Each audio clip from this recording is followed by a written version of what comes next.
We can start. Okay, shall we start? Good evening, ladies and gentlemen. I have great pleasure in welcoming you all to this webinar organized by the Hindu Education Plus in association with Santamonica Study Abroad Private Limited. The theme of this webinar is Study Abroad. Studying in a reputed institution or university outside one's own country is a dream of large number of students all over the world. India is no exception to that. Students aspire for overseas education at different levels. Some opt for the undergraduate programs. Some may opt for the postgraduate and research programs, while some others even opt for postdoctoral studies. A good number of students from India aspire for medical education outside the country. Other areas of interest shown by the students in India include engineering, science, humanities, management, law, arts, to name a few. Countries like Canada, UK, US, Australia, New Zealand, Germany, Ireland are some of the countries at the top in terms of demand. The outbreak of corona affected the flow to foreign universities to a great extent during the last 2 years. But now things are slowly returning to normalcy, and inquiries related to overseas study have increased to the level that was there in the pre-corona period. Students are attracted to overseas education for various reasons. Some may offer for overseas education for settling down there with a job after their study. Others may be attracted by the flexibility of the curriculum available in foreign institutions and universities. Some may be opting a overseas study for international exposure, while others would like to earn a globally accepted qualification. Whatever be the reason, overseas study is not something that can be thought of and proceeded with over a fortnight. Months of preparation and planning needs to go behind such an ambition. The standard of the universities, the courses available there, the eligibility requirements for admission, the timeline to apply for the admissions, the visa, passport, and related requirements, and many more areas need to be explored before moving for an admission. The financial requirements, scholarships available will also have to be explored. Even the climate conditions may have to be examined. So several things need to be clarified. It is in this context that this webinar titled Fly to Find Your Dream College, a 360-degree look at overseas opportunities is being conducted. It will explore the various aspects of foreign study, particularly those related to Canada, UK, USA, Australia, Germany, New Zealand, Ireland, Sweden, etc. The webinar will focus or will discuss the following aspects of overseas study, which includes futuristic, job-centric and in-demand courses, economical fees offered from various universities, how to identify the right fit college, course and application timeline, eligibility criteria, scholarships and financial aid options, post-study career possibilities, permanent residency prospects, and many more. To speak on all these aspects of foreign study, we have a very experienced resource person, Ms. Naisi Binu, who is the director of Santamonica Study Abroad Private Limited. She is responsible at Santamonica for developing new partnerships with overseas universities and colleges, exploring possibilities of evolving strategic partnerships with overseas education providers, managing relationships with international partners, etc.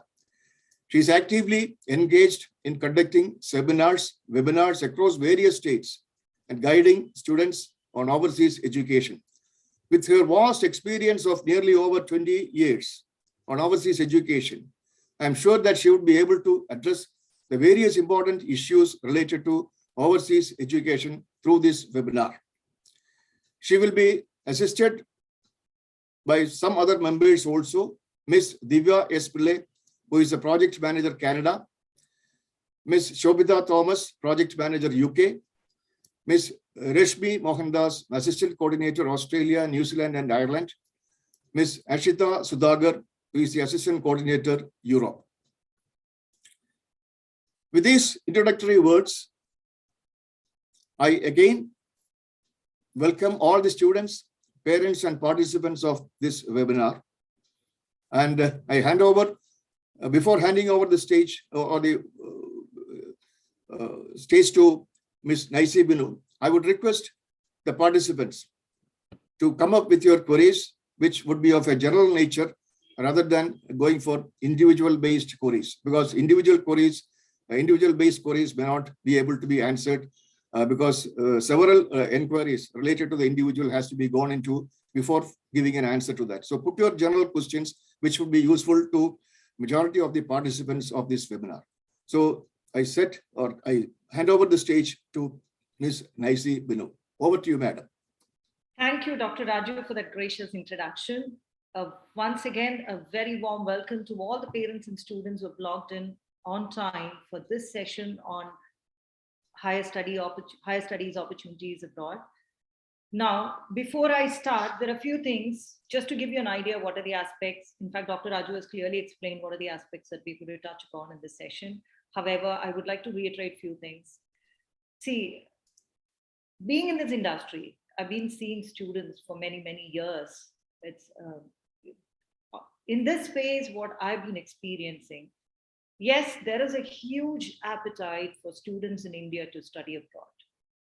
In fact, 2021, quite surprisingly and contradictory to what we had anticipated, even when the world was on the, in a very confused stage in the wake of this pandemic, quite surprisingly, 2021 saw an exponential rise in the number of students opting for studies abroad. Even we ourselves, being in this industry, we were very, very surprised.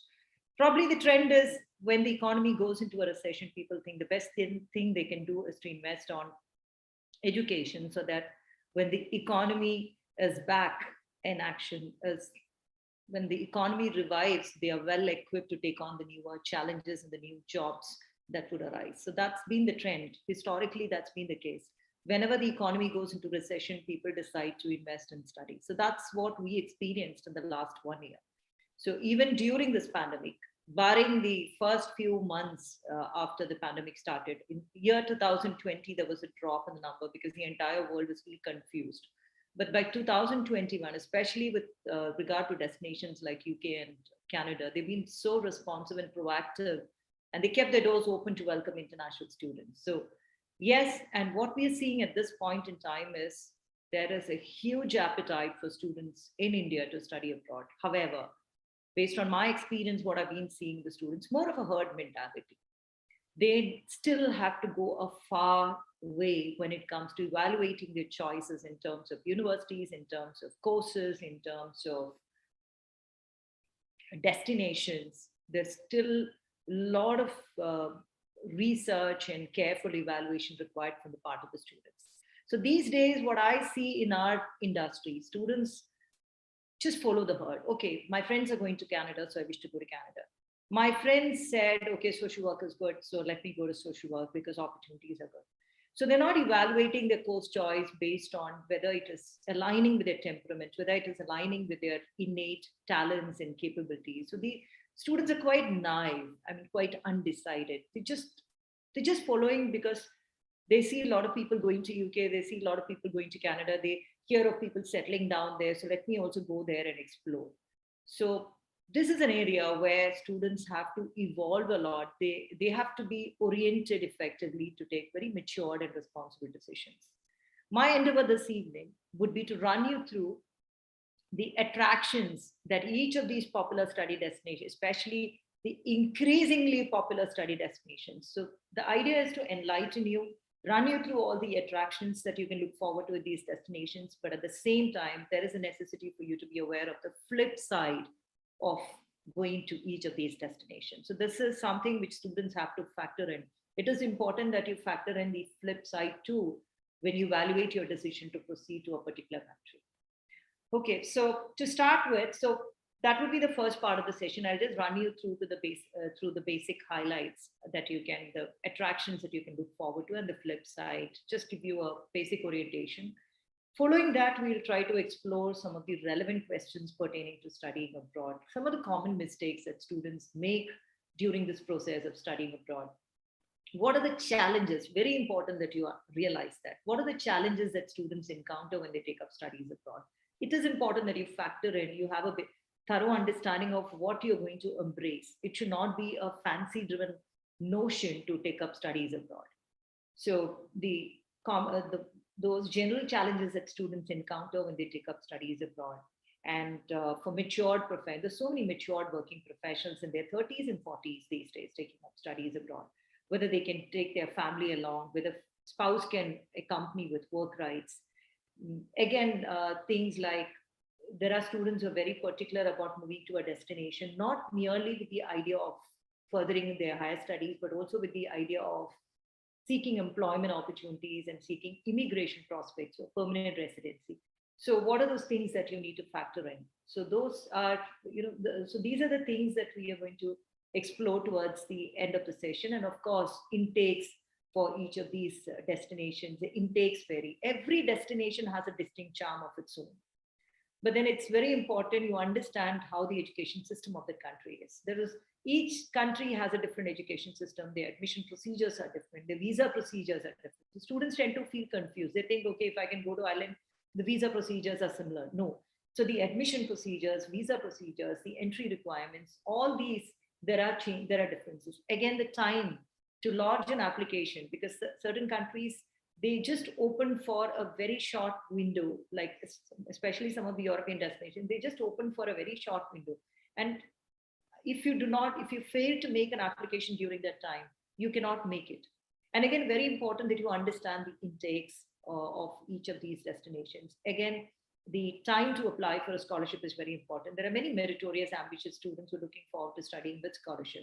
So there are deadlines to be followed. If you're very eager to avail these scholarships, it's very, very important that you make an application well in time to avail these scholarships, because scholarship amount gets exhausted.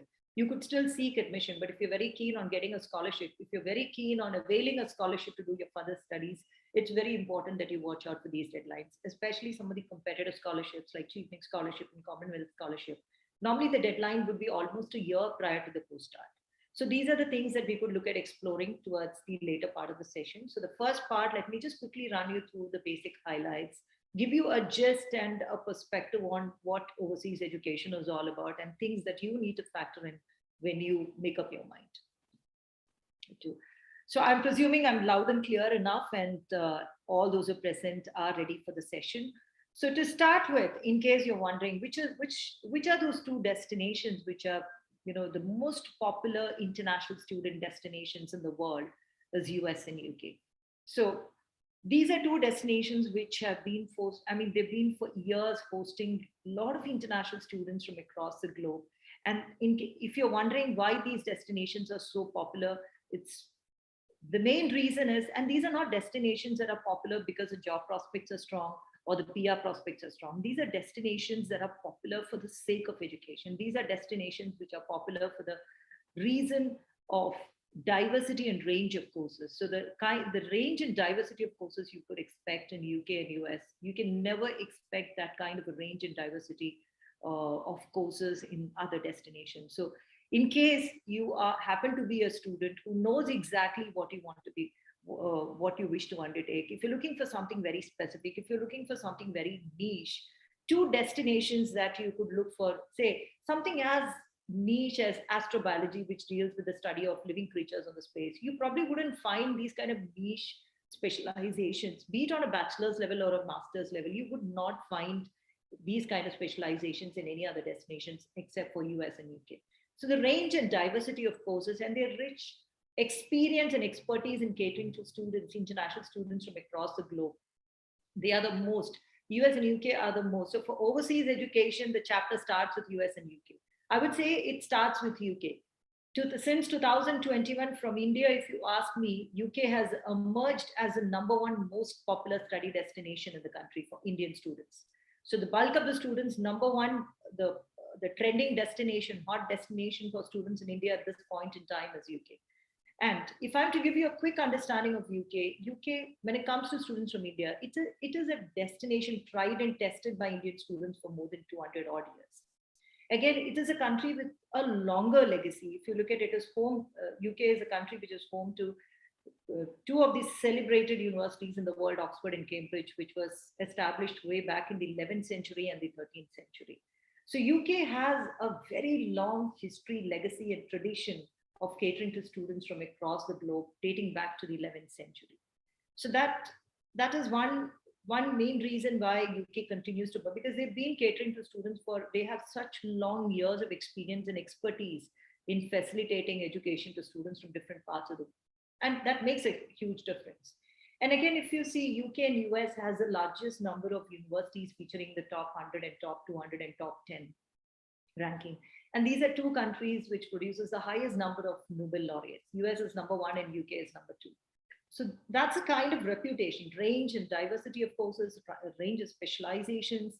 And if you look at the number of research intensive universities which are featuring in the top 100 and 200, US and UK has the highest concentration of universities which are featuring in the top 100 and top 200. So the long legacy. And if you are wondering why has UK become so popular among Indian students compared to US is in the third, and at this point in time, it's UK followed by Canada, and US has fallen to the third position. And in case you're wondering why is it that everybody's flocking to UK? Why is UK so popular? Well, the reason is very simple. When compared to many other popular study destinations, the major attraction that UK holds is, compared to many other destinations, it is very affordable. The master's program in UK, you can technically finish it in a year's time. UK masters, conventionally, historically, it has always been a very specialized master which students could look at completing in a year's time, in one academic year's time. So even when it comes to studying, unlike the US or Canada or Australia or the Indian masters, which is very broad-based and 2 years, which runs for a duration of 2 years, the British master's programs, they value depth over breadth, and it's very specialized, and it can be completed in a very short span of time. So if you look at the expense, you end up spending less than half the amount of money that you would be required to spend in other destinations like US or Australia or Canada, where the master's courses are of 2 years duration. So that's one reason why UK masters is very, very popular, especially among students in India, especially among students from middle class and lower middle class families. It is a destination which even a student from a lower middle class family can afford. Because if you look at the price range, if it is a prestigious university, if you happen to be a meritorious or ambitious student who is wanting to study in a prestigious university in UK, you could look at studying a master's somewhere in the region of 18 lakhs to 23, 24 lakhs. You can look at doing a master's from a prestigious university in UK. And if it's a mid-ranked university, it would be somewhere between 16 to 19 or 16 to 20. If it is a modern university, which are universities which got the university charter after the year 1992, you could even look at studying somewhere at a fee range of 10 to 13 lakhs. So at a very affordable, and if you compare this price with some of the prestigious institutions here, it could be sometimes even lesser than what you would invest in a prestigious institution here in India. So that makes UK very, very popular. And unlike the situation here, another reason why UK is popular, apart from the long history and legacy and the fact that you can look at finishing your master's in a year's time, and the bachelor's is also very popular. UK has this unique concept for their bachelor's program called sandwich bachelor's, where student who goes for the bachelor's after the first and second year, the university would assist them to do an internship with the industry in a company. And by the time the student is in the fourth year, they can expect a job offer from the employer. So the graduate employability rate for the UK sandwich bachelors, you may not find sandwich bachelors for every course, but good number of courses. There are many British universities offering sandwich bachelors for good number of subjects. So that is something for students to look forward to, sandwich bachelors, because you actually graduate with at least a year's experience in the industry, and good majority of them, if you really fare well at your job, at your work, there is a very high, almost a 90-95% possibility that you will have a job offer by the time you finish your degree. So that makes the sandwich bachelors in UK very popular. Another reason why UK is popular is the high earning potential. The government allows the students to work 20 hours per week while they're studying. And during the holidays, which is say one academic year, you have 3 months summer holidays, and then you have 3 to 4 months Christmas holidays, and then you have another 2 weeks Easter holidays. So technically in one academic year, students end up going to the university only for 8 months. 4 months, they get to work full time and earn enough money. And if you look at the kind of earnings, that's the most interesting aspect. Even a student, a fresher, if you look at the kind of salary a fresh graduate in India would earn, it would be somewhere in the region of 15 to 30,000 or maximum 50,000 per month. Whereas in the UK, students alongside their studies, by doing casual menial part-time jobs, they earn minimum of £10. And if you calculate how much they would earn in a month by earning £10 per hour, it is roughly 80,000 to 1 lakh per month. So can you just imagine the kind of earning potential the student has? And this doesn't fall in the taxable bracket, unlike many other destinations where every single penny you earn is taxed. So UK, I must say, reason for popularity, one major reason for popularity, and one major reason why UK attracts a lot of students from middle class families is high earning potential along with their studies. And during their vacation, which is 4 months, and they get a 4 months visa extension. If they're going for a master's, for a 1-year master's, they get a 16 months visa. And technically they have classes in the university only for 8 months. In the remaining 8 months, they can work full time. And when they work full time, even if they haven't got a job related to their field of study, even if it's a menial job, they technically end up earning between 1,60,000 to 2 lakhs per month just by doing menial jobs. So within just the 16 months is enough for them to recover the money they're investing on the education. Assured return on investment is also another motivating factor for students to consider UK as a study destination. High earning potential and assured return on investment. Now, the interesting aspect is in 2021, the government introduced a 2 years open work permit, due to which that is one reason, a primary reason why all of a sudden there is a surge in the number of students opting to study in the UK. So the government is giving them enough time to gain valuable international work experience. And if you happen to be going for one of those courses which are aligning with the shortage occupation list, and if I'm to give you a quick idea regarding the shortage occupation list of UK, it's predominantly healthcare and engineering. You find pretty much all kinds of engineering occupation in the shortage occupation list, like mechanical, civil, electrical, electronics, computer engineering, social workers, nurses, physiotherapists, speech and occupational therapists, speech therapists, medical laboratory technician, graphic designers, chefs.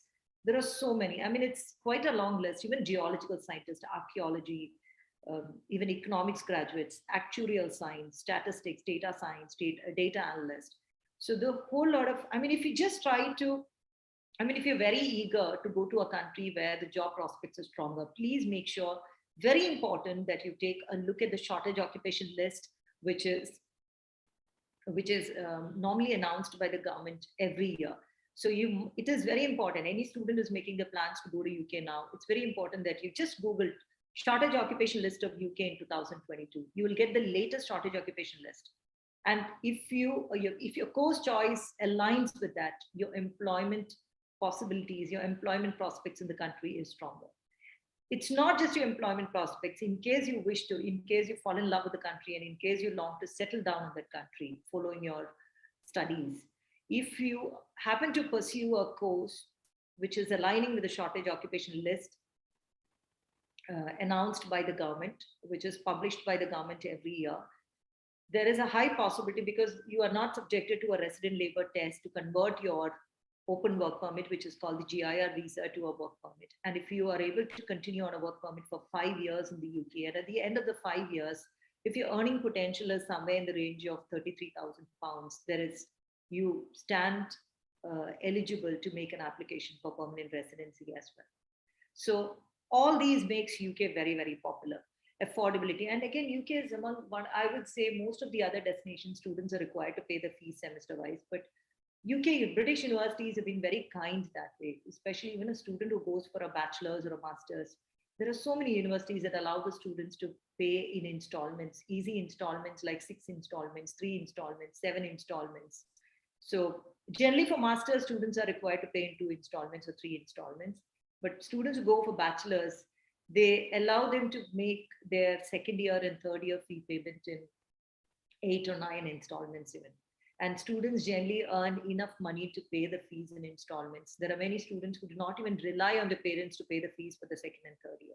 So this earning potential, opportunity to earn and enough to even meet your, not just your living expenses, also to repay your education loan. And also students who are going for a bachelor's program, they even earn enough, the opportunity to do the sandwiched year in the industry, where they get to earn enough for the 4th year fees. And again, by paying in easy installments, they even get to manage their second and third year fees. Well, everything depends on the determination of the student. The student should also be willing to work hard.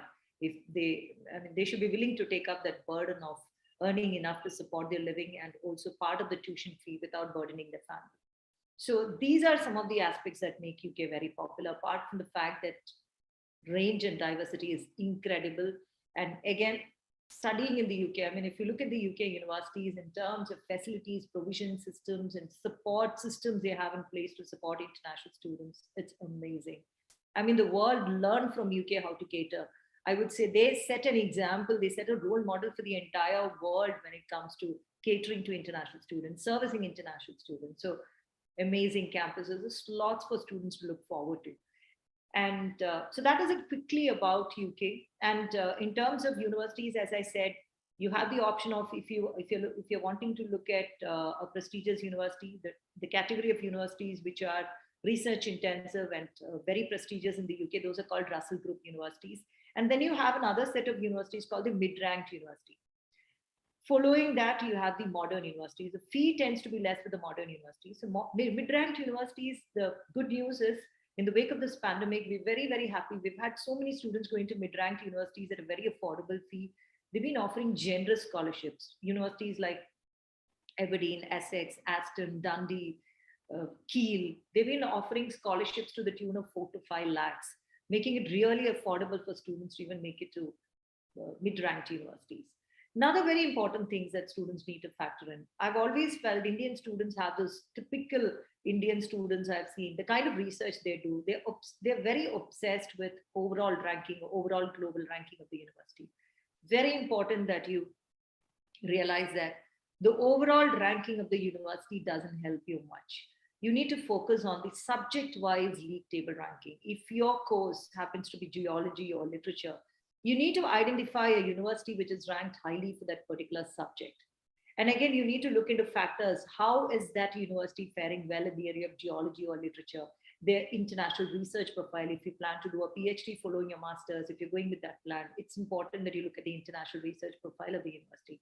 It is also important if you happen to be one of those ambitious students wanting to study in a top university with the idea of getting a good exposure. Instead of looking at the national rankings or the overall ranking, please stay focused on the subject-wise league table ranking, because if you choose a university which is in the top 5 for that particular subject, you will even have the advantage. Maybe the university is a national research center for geology.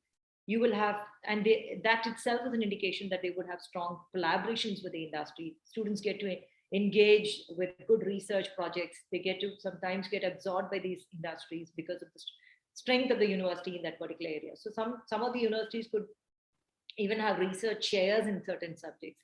So it is important that you look into these subjects. It's not enough that you go for the overall. In fact, the overall ranking just gives you a perspective as to what you can expect.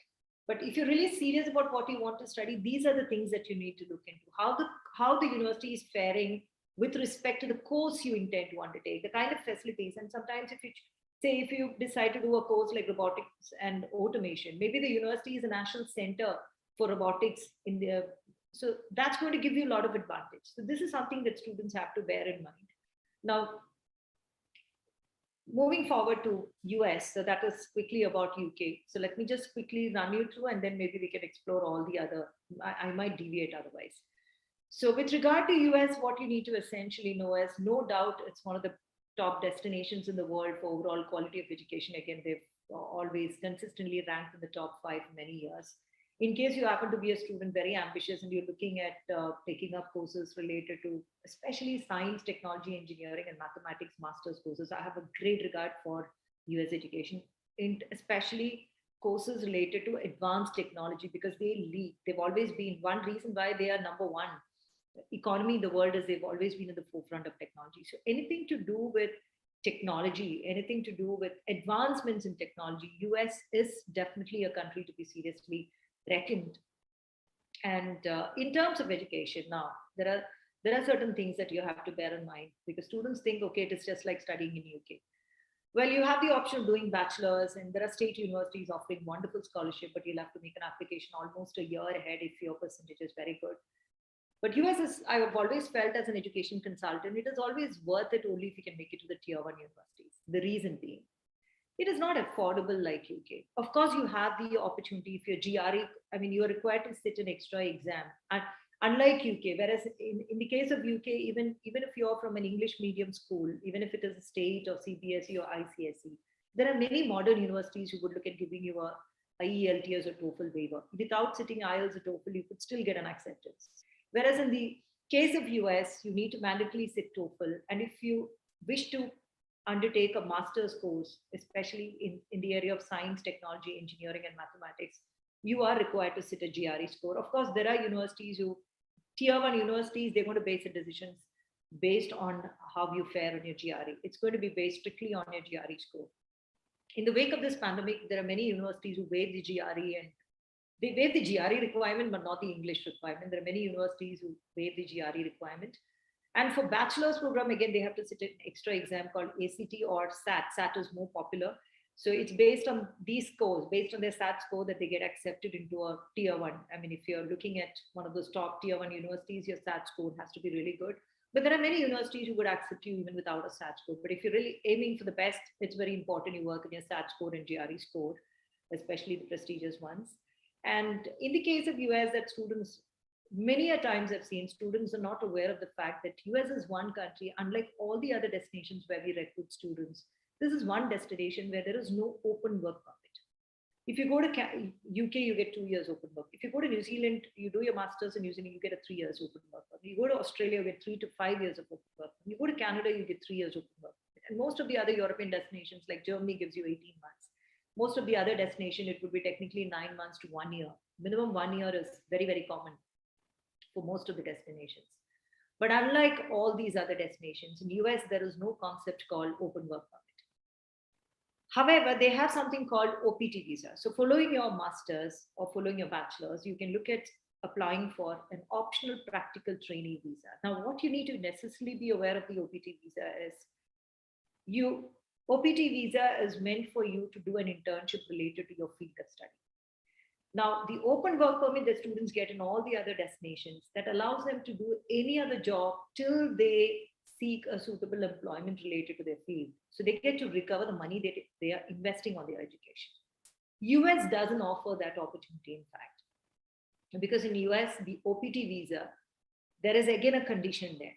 You need to start your internship within 90 days after obtaining your OPT visa, which is for a period of 1 year. Within 90 days, you have the challenge of sorting your internship. If you fail to sort your internship within 90 days, your OPT visa expires on the 90th day.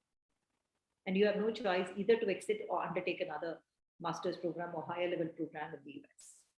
So this is one major risk that students should be willing to take. Now, what are the chances for the students to get the internship during this 90 days, within this 90 days? Students who make it to tier 1 universities, 80 to 85% of the students with strong GRE who make it to the top tier 1 universities, 80 to 85% of them do succeed in getting the internship sorted within 90 days. If you make it to the tier 2 category of universities, maybe 50 to 60% would succeed in getting the internship sorted. If you make it to one of those low rung, maybe 5, 10, or 15% of the students might succeed in getting the internship sorted. So this is something that you have to factor in when you choose US as a destination. US, according to me, based on my experience recruiting students to various destinations, I feel it is a wonderful destination for the meritorious one, the bright and meritorious ones who could look at studying with scholarship, who could make it to those tier 1 universities, who has got very good GRE score, who could also travel to these universities, who could embark on their masters with an offer letter from the university for teaching assistantship or research assistantship or graduate assistantship. If you can get that, US is worth it. Otherwise, if you happen to be from a middle class family and if you happen to be a mediocre student, you need to seriously consider your choice if you're planning to proceed to US. Okay, because you have better destinations where you don't have to take this risk. And again, the US bachelor's, US and Canada, both these countries, North American countries, the bachelor's program is for a duration of 4 years, and the master's program is 2 years. Another challenge that students encounter when they apply for masters in the US, we predominantly have engineers proceeding to US because the major problem they have is, as their degree is 4 years, as per their education system, you need to have a 4 years degree to. The same problem exists for Canada as well. So North American countries, if you don't have a 4 years degree, if you only have a 3 years degree, it becomes a challenge with most of the universities. But there are few universities where they would take you for management courses, even if your degree is 3 years. There are certain universities, if you manage to graduate from prestigious universities like Delhi University or Pune University, even if it is a 3 years degree, if it is a bachelor's honors degree, and if the credits are good enough to match their equivalents, for humanities courses, there are universities in the US, there are some good universities too, who might consider accepting you if you happen to graduate from a top university in India or from some prestigious colleges in India. It has to be NAC A+ accredited. So, the accreditations of the college also has to be strong. But majority of the courses related to sciences, science, technology, engineering, and mathematics, they insist on a 4 years degree. And if you really want to make it to a tier 1 category or tier 2 category of universities, pretty much everybody insists on. But there are many universities who would take you with a 3 years degree for a management course, but not for a STEM course. They generally insist on a 4 years degree. So this is something that you need to be aware of. And yes, in terms of job market, it's one of the best jobs. The number one job market in the world, if you ask me, it is US. It is home to the largest concentration of Fortune 500 countries. So for jobs pertaining to science, technology, engineering, and mathematics, US is one of the best. Even their salaries are high. It is an out and out capitalistic country, unlike all the other European countries and even North American country like Canada. It's not a country where you can be look forward to the social security benefits until you become a citizen, which is not the case in many other countries. Okay, so salaries, owing to which I've seen the salary scale would be obviously higher.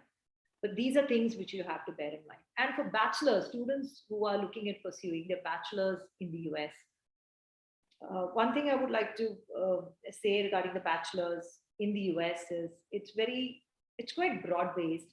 And if you compare the bachelors in US with the bachelors in UK, right from day one, they're very focused and very specialized in their bachelors.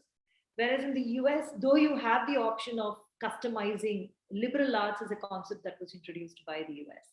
So you have the option of customizing your degree by picking and choosing courses from, you can pick subjects on engineering, you can pick subjects on history, you can pick subjects on fine arts and visual arts, depending on a wide and varied interest, you can customize and form your own degree called liberal arts. Okay, so that's more of an American concept. Apart from this, you also have the option of, if you're not very sure which area you want to major in or you want to specialize in, you have the option of choosing double majors and triple majors. But what I've seen is for the first 2 years in the US education, students actually dabble in a variety of subjects. And it's only by the time they are in the third year that they become focused on their major. So the first 2 years, you feel students are literally meandering and dabbling in a variety of subjects. They pick and choose and then they drop. And by the time they're in the third year, they know what they want. So, but there are students who prefer that flexibility, especially students who are quite unsure of what they want to study, quite confused. I'm not sure whether whether I'll be able to enjoy these subjects. The US flexibility in education would be a good fit for these kind of students who are not able to decide for themselves what is good for them. You get 2 whole years to decide. You can just pick certain subjects, and if you're not enjoying it, you can drop it. Then you can pick few other subjects. So you can dabble in a variety of subjects, and then you can decide for yourself within 2 years how you want to take your education forward, which area you want to major in. So students who are looking forward to an education system which offers that kind of a flexibility, yes, US bachelors would be a good fit for you. But students are very focused. I mean, they know for sure what they want to specialize in. They might feel a little restless in the first 2 years. In that case, I feel the UK, Australia, New Zealand education, their bachelors, which is generally 3 years, except for engineering, which is 4 years in Australia, New Zealand, and all these countries, engineering is 4 years. But if you look at all the other bachelors, it is 3 years. And right from the beginning, they're very focused and specialized. So that is it quickly about US.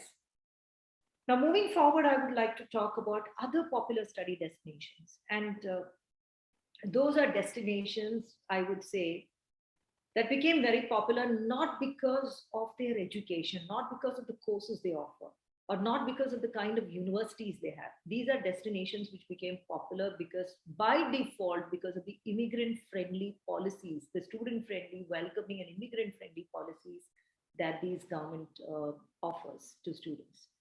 And these are destinations like the most popular. And if you ask me, I mean, majority of the students in India, they prefer to proceed to an English-speaking country where they don't have to rise up to the challenge of learning a new language. So the most popular, in fact, Canada is in the second position. UK is in the number 1 position in 2000. Since 2021, it was in 2021, UK emerged as number 1. Now Canada's in the second position. Canada has always been in the second position, but US and UK always competes with each other. They generally would be in the first and second position, but now US has fallen to the third position after Canada. Okay, so among these destinations where students opt not merely for the sake of education, but also to seek job prospects and ideally settle down in a country with very good quality of life, where they offer social security benefits. The most popular study destination after UK, as you can see in the stats indicate, Canada. So Canada is the most popular study destination. And if you're wondering why is Canada so popular, why is it that so many students are flocking to Canada? Well, this is it. The major advantage in the case of Canada is students have the option of studying both in colleges and universities. So they have, unlike US and UK, students, of course, US, they do have this concept of community colleges where students can go for associate degrees, but it's not been very, very popular. And US interview, the embassy interview, they tend to be very strict with students who go for associate degrees. And only a 12th standard student can go for it. But somehow it hasn't been very popular. And again, for associate degrees, they don't have stay back. Only if you go for a bachelor's, you have an OPT visa. And if you go for a master's, you have an OPT visa. But for associate degrees or diplomas, you don't have that. So, whereas in the case of Canada, I would say the popularity is because students have more options. They have universities at the same time. There's a parallel education structure called community colleges, where the education is very applied and industry relevant, which is relatively very affordable, 8 to 9 lakhs per year, be it a diploma, be it an advanced diploma, be it a certificate program, be it a postgraduate diploma. You're required to shell out just 8 to 9 lakhs. So relative affordability also makes it very popular. And the fact that these are programs which are designed as per the latest inputs from the industry, those are very job ready kind of programs, which makes it, and again, very applied industry relevant program, even for a graduate from India, who's looking at furthering their career in a particular domain. There are wide variety of postgraduate diploma programs that they could look at to seek specialist knowledge and skills to launch a career in a particular domain. Say a computer engineer from here. Say if he wants to further or launch his career in a domain like mobile application development or cybersecurity or artificial intelligence, robotics or automation or web application development. So based on his wide and varied interest, he could look at choosing one of these postgraduate diplomas, which are very affordable. And students who study there in Canada for 2 years, they're entitled to 3 years of open work permit, which is more than enough for them to start their employment at the same time, get their permanent residency too sorted, which gives them enough time to get employed at the same time, get their PR sorted. And in the wake of this pandemic, the government was very kind and generous, I must say. Students are very happy, especially in the peak of this pandemic. I guess for 6 to 8 months, students were given $2,000 per month by the Canadian government, especially those students who lost their part-time job in the wake of this pandemic. They were very generous. So this is one country where the fundamentals of the economy is very strong. For overall quality of education, again, overall quality of life, 2020, Canada emerged as number one. For overall quality of education, again, Canada has always been maintaining the standards similar to that of Scandinavian countries, which are always looked up to for overall quality of life and overall quality of education. So consistently, Canada has maintained itself in the top 5 position for overall quality of education and again, overall quality of life. And again, fundamentally strong economy, peaceful country, politically stable, economically stable, very robust and diversified economy. All this makes Canada, it's a country with a bright future, I would say, which makes it the popularity is, I would say, affordability is one reason why it is popular. And another reason why it is popular is, unlike all the other countries where students stands a chance of, like, as I said earlier about UK, every student who goes to UK does not succeed in getting his PR sorted, does not succeed in getting a suitable job. Only if they move to UK for a program which aligns with the shortage occupation list, the job prospects tend to be stronger. On the other hand, in the case of Canada, that's again one reason why Canada is so popular among students from India. No matter what course you go for, be it a diploma in business or diploma in hospitality, any odd course, depending on a wide and varied interest, you can take the liberty to choose whatever you want to study, because every student who goes there, the country is so desperate to have people. Destinations like Canada, Australia, New Zealand, these are destinations where the population is very less. They have a small population. At the same time, 60 to 70% of the population in Canada, Australia, and New Zealand constitutes an aging population. So these are destinations where they are desperate. They're crying out for young, skilled workforce to sustain their industry and thereby sustain their economy. So that makes it easier for students who go to Canada, no matter what course you go for. It's such a sparsely populated country and such a rich country that it's one of the largest countries in the world welcoming youngsters. And pretty much everybody who goes there successfully completes his or her course. Pretty much every student who goes from here succeeds in getting a PR. That makes Canada very popular. If you look at the student movement to Canada, it's been an organic growth. And at this point in time, I would say the Canadian colleges, and they overwhelmed the volume of applications they receive from India. That's because every student, technically in 3 to 4 years, they succeed in getting a PR. That makes the country very, very popular. And again, overall quality of life, economy, if you look at the political stability, there are many other parameters which makes Canada very, very sought after. Again, students have the choice of studying in universities, be it bachelor's or master's, but the master's programs in Canada is very competitive. You need to have at least 75% and above because their quota for international students is very less. Unlike US and UK, they're not into a recruitment. And they have very limited seats because the population is very less. So the course, for a master's, they might have 30, 40 seats, and out of which 5 to 8, they might assign for an international student. And again, the application procedures for master's program, unlike UK, it starts almost a year ahead. And they generally have master's programs running in September. Very few universities would have a Jan intake for masters, but majority of the, especially the top ones, they would only have a September intake. And you are required to make an application as early as December, Jan, Feb to get accepted into a course that starts in September. So early application is a challenge. And again, you need to have a high percentage because it's very competitive. Even if your percentage is high, there's no guarantee you will get an acceptance from a university. Whereas for the bachelor's, the acceptance rate is high, provided your percentage. I mean, percentage does matter if you want to get into a top university, but there are mid-ranked universities where the quality of education is equally good, where students between 65 to 75 and 80% also succeed in getting admitted. So the number of students opting for bachelor's in Canada is increasing like never before. The last 2 years, we've been seeing, because I think they want to, I mean, especially those families and students who feel, okay, they can cope with the education system, the academic rigors of a university.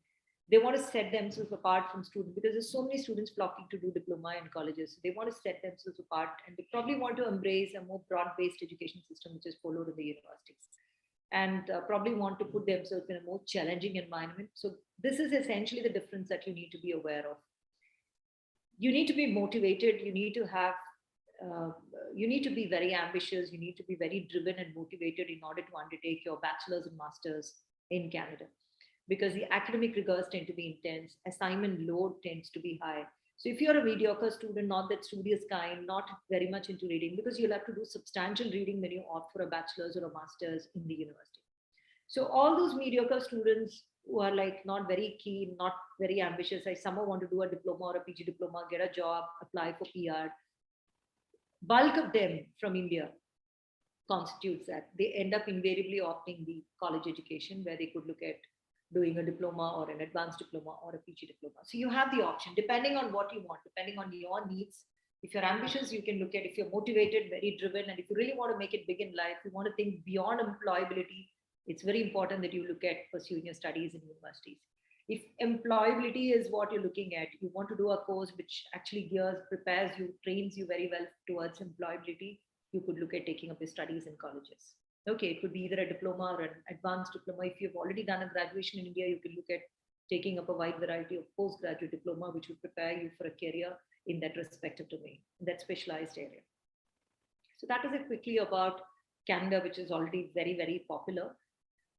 Moving forward, I would like to talk about Australia. The exciting thing about Australia, I would say, the wake of this pandemic, yes, we were not very happy. Canada continued to take students from India, even during the peak of the pandemic. Of course, they did clamp down on the direct flights when the COVID scenario in India worsened. They did clamp down on the direct flights from India, but still students were traveling by taking connection flights and taking RT-PCR from those destinations. Students continue to travel to Canada, but they kept their doors open.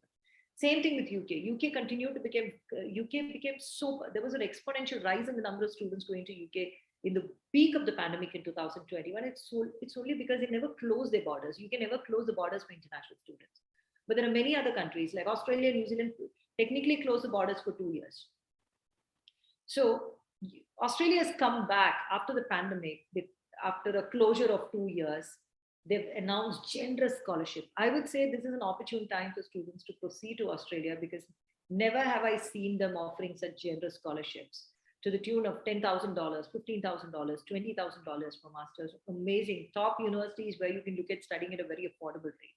Australia has opened up big time. Another interesting, exciting thing for students, no restriction on the number of hours they can work alongside their study. If you go for a bachelor's, you are entitled to a 2 years open work permit. If you go to Australia for a master's, no matter which part of Australia, you're entitled to a 3 years open work permit. If you end up doing a master's in a regional area, you can look at getting a 4 years or 5 years open work permit in Australia. But when you consider Australia as a study destination, unlike Canada, it is not a destination where any student who goes for any program would succeed in getting a PR. Very, very important. If Australia is a destination that is of interest to you, it's very, very important that you check the long-term, the shortage occupation list of Australia, which is published every year. So every year there would be changes in this list. Please try to align your course to the shortage occupation list if you're very eager to explore job prospects and settle down in the country. Another option for you is, suppose you want to go for some management course or an MBA. You'll never find management courses in the shortage occupation list, but I've seen human resource management or marketing management, occasionally in the state, because they have a separate list. They have a consolidated federal list and they have a separate state shortage occupation list. Sometimes occasionally you find HR and marketing in certain states. So this is something for you to factor in if you're contemplating on Australia, not merely for the purpose of education, but also with the purpose of settling down post your studies. Very, very important that you look into it. Please take a look at the shortage occupation list announced by the government, published by the government every year. So prior to your studies, prior to embarking on your studies, do take a look at the list. And if you try to align, yes, you stand a chance of getting a job. Now, if you happen to go for a management or a course like MBA, which you probably wouldn't find in the shortage occupation list, I would suggest if you still have the desire of settling down in Australia, it's ideal that you choose regional areas. And the most welcoming regions in terms of ease in getting PR would be Northern Territory, where you have Charles Darwin University. You have Tasmania, where you have University of Tasmania. You have South Australia, which is the third most welcoming region, where you have Flinders, University of South Australia, and Adelaide. University of Adelaide, which is a group of 8, they're offering 30% scholarship this year. So amazing scholarship, a lot of generous scholarships are being offered by Australian universities. Great, I would say it's a great opportunity for students to seize. Because you never find, I've never seen Australian universities going to the extent of offering such generous scholarship. Probably they want to revive the market because the market, their doors were shut for 2 years. Okay, probably you wouldn't find it in the next intake. Probably you would find it just for this Feb intake, and by July intake, they'll fall back, they'll start backtracking on these scholarship offers. So yes, so there's a lot of exciting things happening in the case of Australia in terms of longer open work permit, no restriction on the number of hours you can work. Now, another interesting thing about Australia, when it comes to wages, Australia has the highest in terms of minimum wages. Australia is a country which is ranked number 1 for the highest minimum wages in the world. The country that you can look forward to for highest minimum wages in the world. So if a student is earning around £10 in UK or $10 in Canada on an average, students in Australia earn somewhere between $23 to $27 per hour. There are students who work in the healthcare sector who earn somewhere between $30 to $35. And these are students who work in the healthcare sector. So again, that is a very encouraging high earning potential. Again, you don't have to look into, generally students have a tendency to work illegally where they're risking deportation. Any country they go, especially in big cities, you'll find a lot of students taking up cash jobs, which is very risky affair. No matter what we say, students engage in these because they feel that there is a necessity for them to earn money, make money, because they've already invested so much on their education. But that's a very risky affair. They're always risking deportation when they work illegally. Now, in the case of US, that is something that you have to factor in. Students are allowed to work 20 hours per week, but you're not allowed to work outside the campus. So limited job opportunities on the campus makes it very challenging for a student to earn enough towards his subsequent semester fees. So that is one reason why US has not been very, very popular, especially among middle class students from middle class and lower middle class families. It's quite an expensive affair because many a times parents would have to send the money for their living expense. Whereas in all the other countries where students are allowed to work 20 hours per week, they earn enough to support their living expenses. And they sometimes even earn enough to meet the expenses for their subsequent semester fees. So that's a good thing, very exciting thing for Australia. No restrictions on the number of hours you can work, high earning potential, high minimum wages. So students stand a chance. And again, for a master's course, you don't have classes every day. You would technically have classes just 2 days or 3 days a week. And a full-time study in pretty much all these countries, of course, there are exceptions. There are a few countries where they have classes from morning to evening. The majority of these developed countries, they have their full-time study is just 20 hours. You have classes just Monday to Friday, 4 hours in a day. So you have ample time to do part-time job and support your living expenses. So that is it. Quickly about Australia. So focus on those PR-friendly regions if you happen to be from a background which is not aligning with the shortage occupation list. And there are a lot of scholarships for you to look forward to. Moving forward, I would like to talk about New Zealand, which is again a very immigrant-friendly country. So Canada, Australia, New Zealand, these are 3 English-speaking countries which are desperate for immigrants, which are desperate for young, skilled workforce to develop the industries, to develop the economy. So yes, so these are 3 destinations you can look forward to in terms of, especially if you happen to be one of those students whose intention is to somehow settle down abroad. Okay, in the case of New Zealand, the changes announced. An interesting aspect, one positive aspect about the change, the latest change that New Zealand government has announced, it is a Labour Party there. So their policies are not very pro-immigrant at this point in time. But there are talks that by 2023 August, the National Party would come in power because this current government has not been able to do much in terms of reviving the economy. But the positive aspect of New Zealand in terms of the latest changes announced, they've taken away the stay back for diplomas and graduate diplomas, which was there for any diploma or graduate diploma. Instead, they have decided to offer stay back for 1 year only for those diplomas and graduate diplomas which are aligning with the green list, which is the shortage occupation list of New Zealand. So the good thing for the student, the positive news for the student is they're only looking at getting students onto those programs where their employment prospects are good. So you can confidently go ahead and do a diploma or a graduate diploma in New Zealand for those programs where there is a stay back, because these are programs where the government is wanting people to come in because there is a huge shortage. So without waiting period, you can expect to get employed, and then you could also look at your permanent residency prospects too. Whereas for bachelors and masters, the government continues to offer a 3 years open work permit, which is, and the good thing about a master's program in New Zealand, if you undertake a master's program in New Zealand, total points required to make an application for PR is 160. If you do a master's in New Zealand, you get 80 points, which is like 50% of the points achieved to make an application for PR. For your age, you get easily up to 39 years, you get 30 points. And if you get an employment offer, say from an employer within Auckland, you get 30 points. If you manage to get a job outside Auckland City, you get 50 points, which is enough to obtain the 160 points to qualify for PR. So yes, it is an immigrant-friendly country, but then you need to factor in all these aspects. Please take a look at the long-term shortage occupation list published by the New Zealand government before you make up your mind what to study in New Zealand. It's not, again, unlike Canada, not a place where anyone and everyone could undertake a study and get a job and get a PR. No.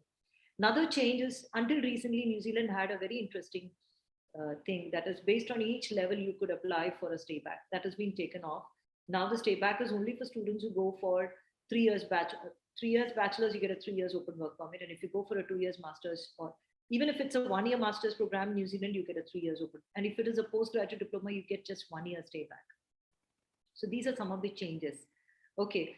Previously, for every level, say you do level 7 and then you get a stay back, and then you do level 8, again, it was possible for students to get a stay back. That has been taken away.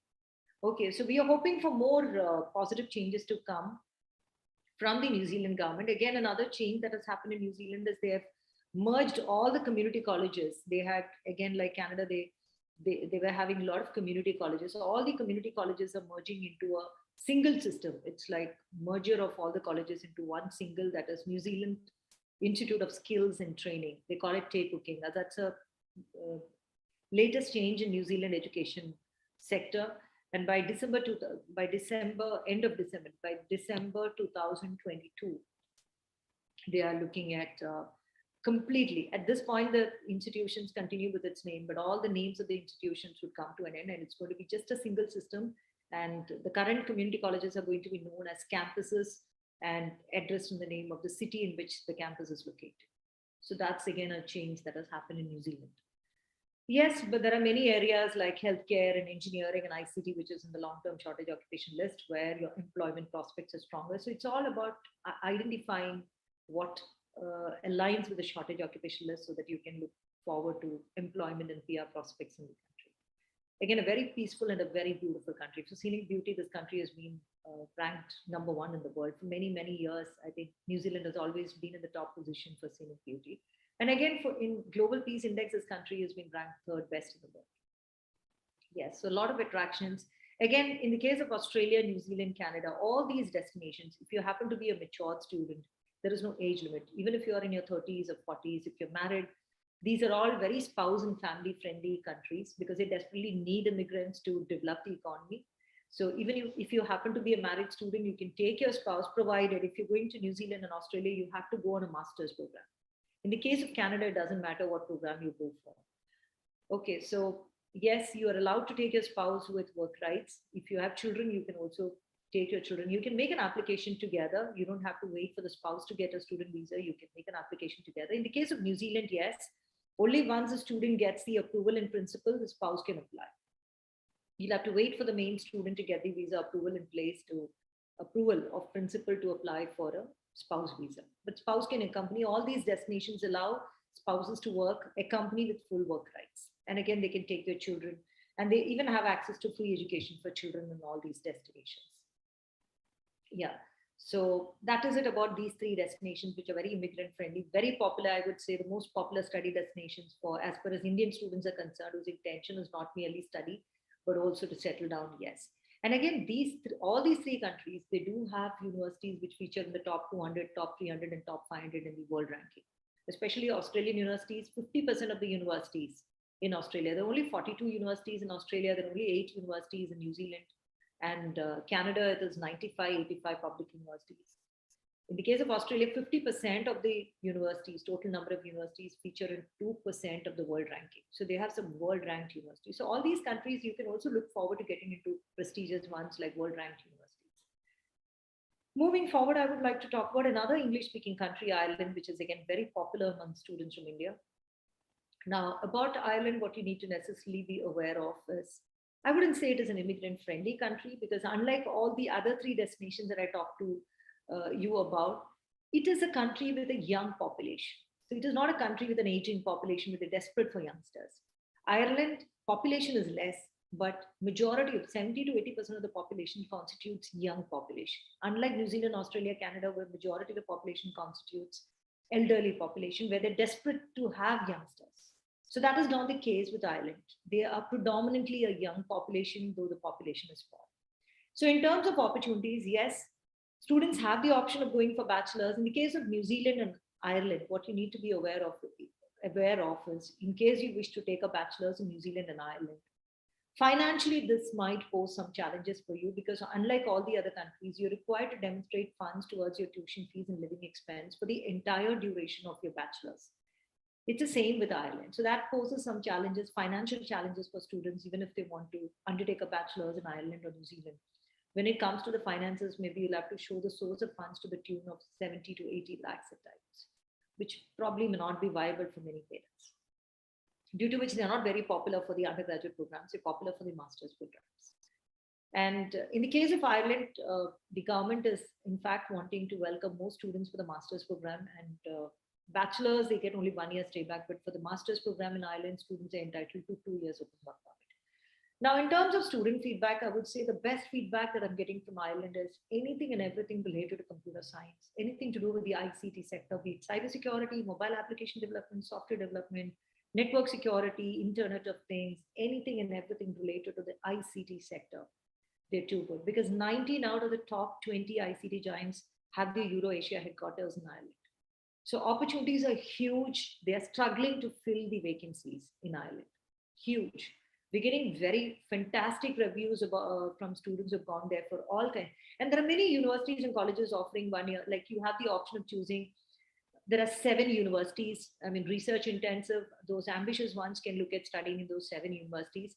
Out of which, if you really want to get into the top universities, like top 100 in the world ranking, you can look at Trinity College Dublin or UCD, which is like the Cambridge and Oxford and Cambridge of Ireland, which would again cost you around 18 to 19 lakhs, not very expensive. And TCD is top 100 in the world ranking. Okay, and UCD is known for their business courses. They're top 150 in the world for business. So you could look at studying in prestigious universities in Ireland at a very affordable fee, like UK, just 18, 19 lakhs, you can look at studying in one of these prestigious universities.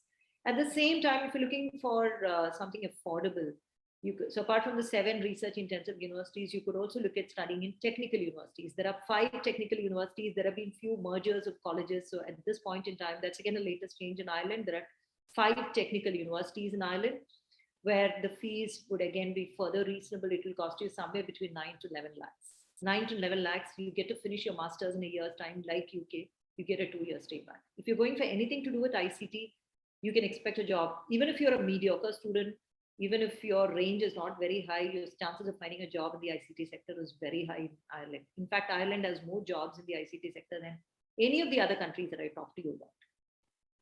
So a country to be seriously reckoned if you're from a computer science, computer engineering, BCA, MCA background, deep place to go in terms of opportunities, because they have such large, pretty much every multinational company in the ICT sector, which is competing in the ICT space in the world, they have their presence in Ireland.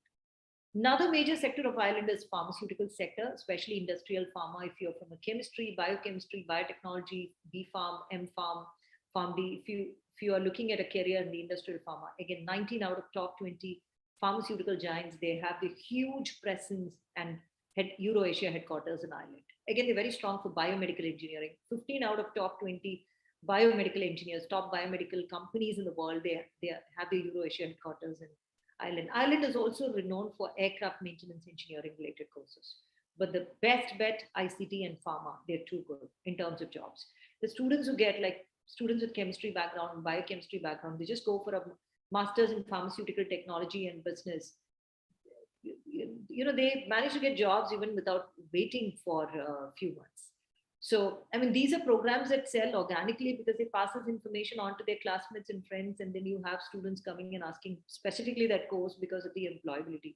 And one good thing about Ireland is it's one of the largest beneficiary of American foreign direct investment. There's so many American companies in Ireland because the US is a country with close to, I think they have close to 9 million of their population, which has an Irish descent. I mean, people from Ireland who moved to US, migrated to US during the famine. So they're the most powerful, largest lobby group after the Jews in the US. So it could be because of this connection. Bilateral relations are very strong between Ireland and US, and they have a large presence of American companies. All those top multinational American companies that people are generally vying to get in, you will find them in Ireland. So that, yes, so Ireland is a country for you to seriously look into in terms of opportunities, especially in these areas like biomedical, pharmaceutical, ICT. It's very, very strong. But we even come across students who go for finance, actuarial science, food technology students getting good jobs when they make it to top universities like UCD or TCD. They do get good jobs in that as well. So the job scene in Ireland is very good because their economy fared very well in this wake of this pandemic. Because in the wake of this pandemic, see, if you look at the economy is relying heavily on industries like ICT and pharmaceutical, which is quite big in Ireland, which are two sectors that fared very well, which are two sectors where the employers were hiring instead of firing. So due to which their economy fared well, unemployment rate is the least. I think in Europe, this is a country with the least unemployment rate. And a lot of vacancies which are waiting to be filled in Ireland. Yes, so it is a great country for you to look at. Very peaceful country, a small island country, but nice people, very warm, friendly people, very peaceful too. That is it quickly about Ireland. So these are the English-speaking countries which have been very, very popular among students from India. But apart from these English-speaking countries, there are very other countries, especially Europe, is something for students to look at. There's I'm seeing increasing number of students wanting to embrace European destinations now. I mean, that's a good change that I'm seeing in the market. So Europe is again something which is, and again, most of these European countries are coming up with some or the other attractive schemes. They are very seriously looking at getting students from India. They're coming up with attractive schemes. So yes, in terms of European destinations, yes, the major challenge that students would have is you'll have to rise up to the challenge of learning a new language. Without learning the new language, it's going to be practically very difficult for you to take up a part-time job or a full-time job to support your living expenses. So yes, and learning the language would take away one reason why you could be denied a job in these non-English speaking European countries. So to start with, I would like to talk about Germany because it's number one economy of Europe, great country to live and settle, and huge shortage of skilled people. They have a growing elderly population, and there is a huge requirement of young skilled people in the country, especially in trades area, especially engineers. It is a land of engineers.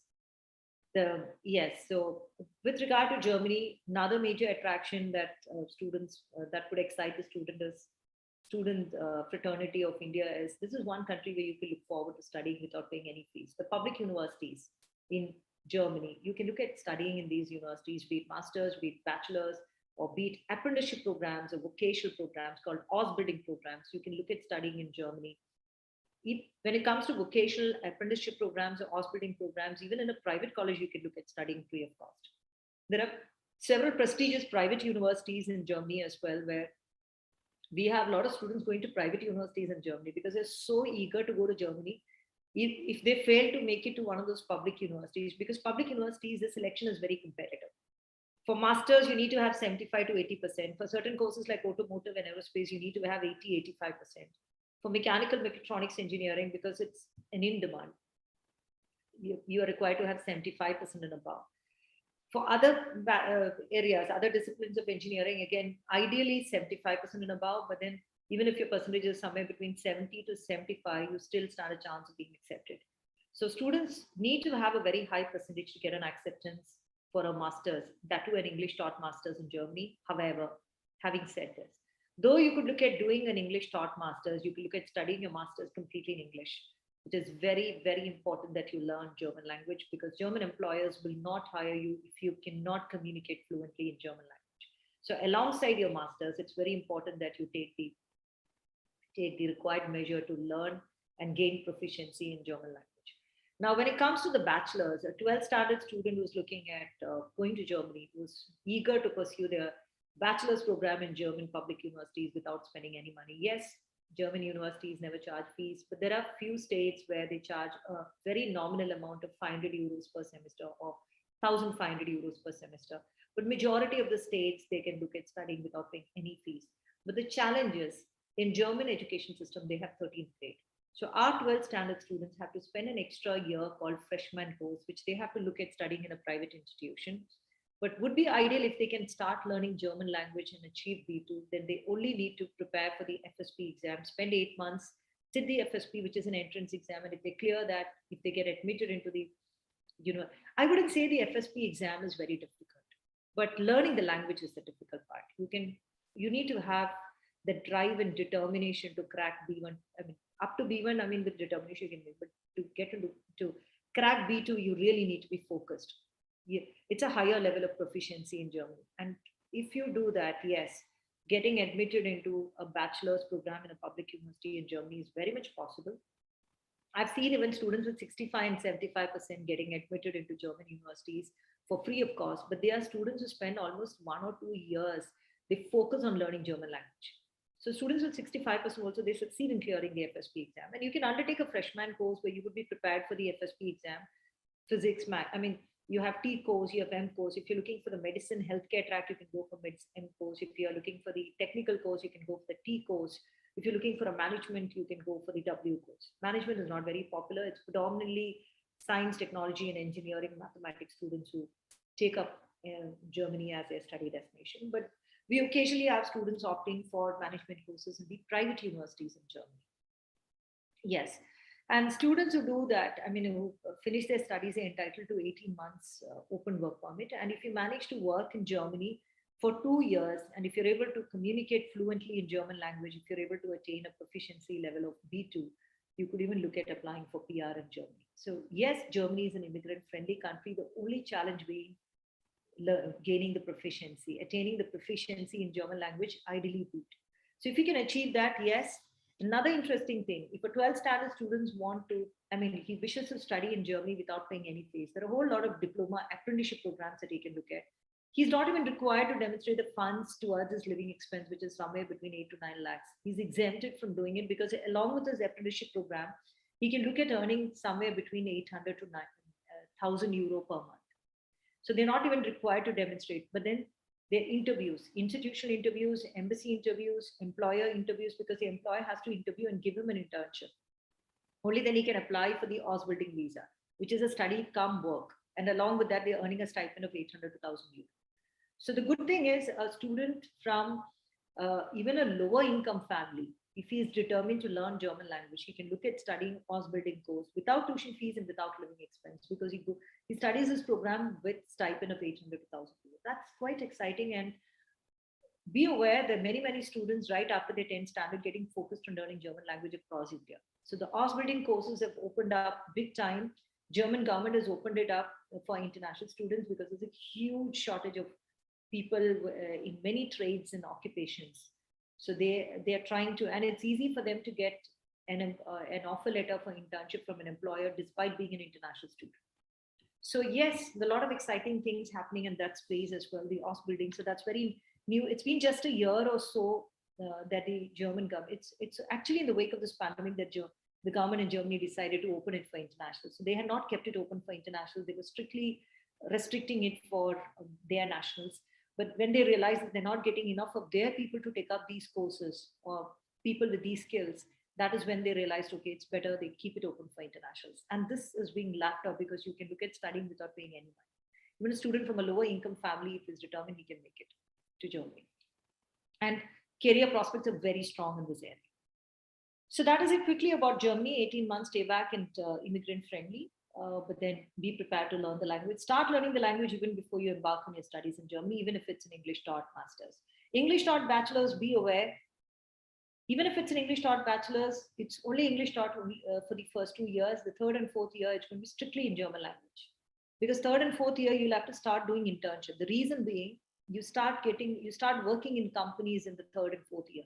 Without being fluent in German language, you cannot possibly do justice to your role in a company in Germany. So they insist that you learn German language, that you become proficient in German language, and they'll start teaching you only. So you're expected to learn and gain a good grasp over the language in the first 2 years, even if you're going for an English taught bachelor's.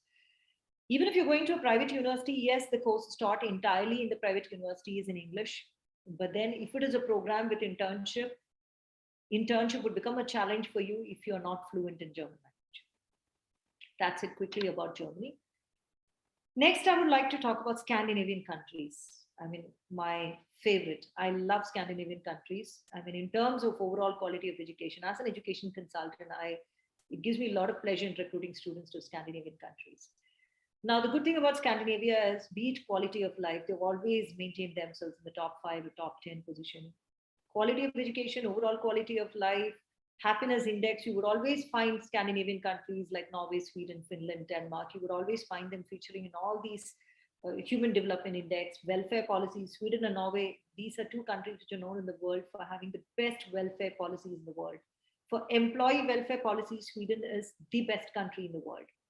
And yes, so there's lots for you to look forward to in Scandinavia. Now, with regard to Scandinavia, yes, I'll start with Norway. Norway is again a country where you can look at studying free of cost. The public universities in Norway, you're not required to pay any fees, but you need to have at least 70-75%. We predominantly see students going for courses related to petroleum engineering, oil and gas, because energy sector is very strong. The economy is relying heavily on that industry. And we also have students going for marine sciences. But let me tell you, the number of takers for Norway, education in Norway is very less compared to other European destinations. But it's a great country. It's a rich country. Great place to live and settle. But there is no stay back after your studies. You'll have to most likely that you would be required to come back after you finish your studies. The government doesn't give you a provision to stay back after your studies. But you could look at studying without paying any money, free of cost. You could also look at doing part-time jobs, 20 hours per week. But if you do not know Norwegian language, you might have challenges, but still you have opportunities to work in certain areas where English is required. But then it could be challenging if you do not know Norwegian language due to this. And the country is very rich and they've never been very keen on having foreigners or giving PR to foreigners. They've not been very much in favor of that, due to which we don't find too many students taking interest in Norway. But it's a great country in case you want to step into an area, venture into a country which is not frequented by too many people from India. Yes, Norway is a great place to take. Another destination is Finland. It's been 2-3 years. They're still getting a hang of how to recruit students from India.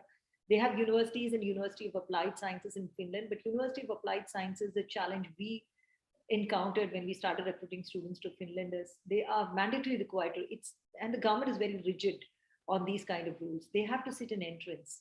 I mean, that's the rule of Finland. So only if they clear the entrance, they get an acceptance into their bachelor's program.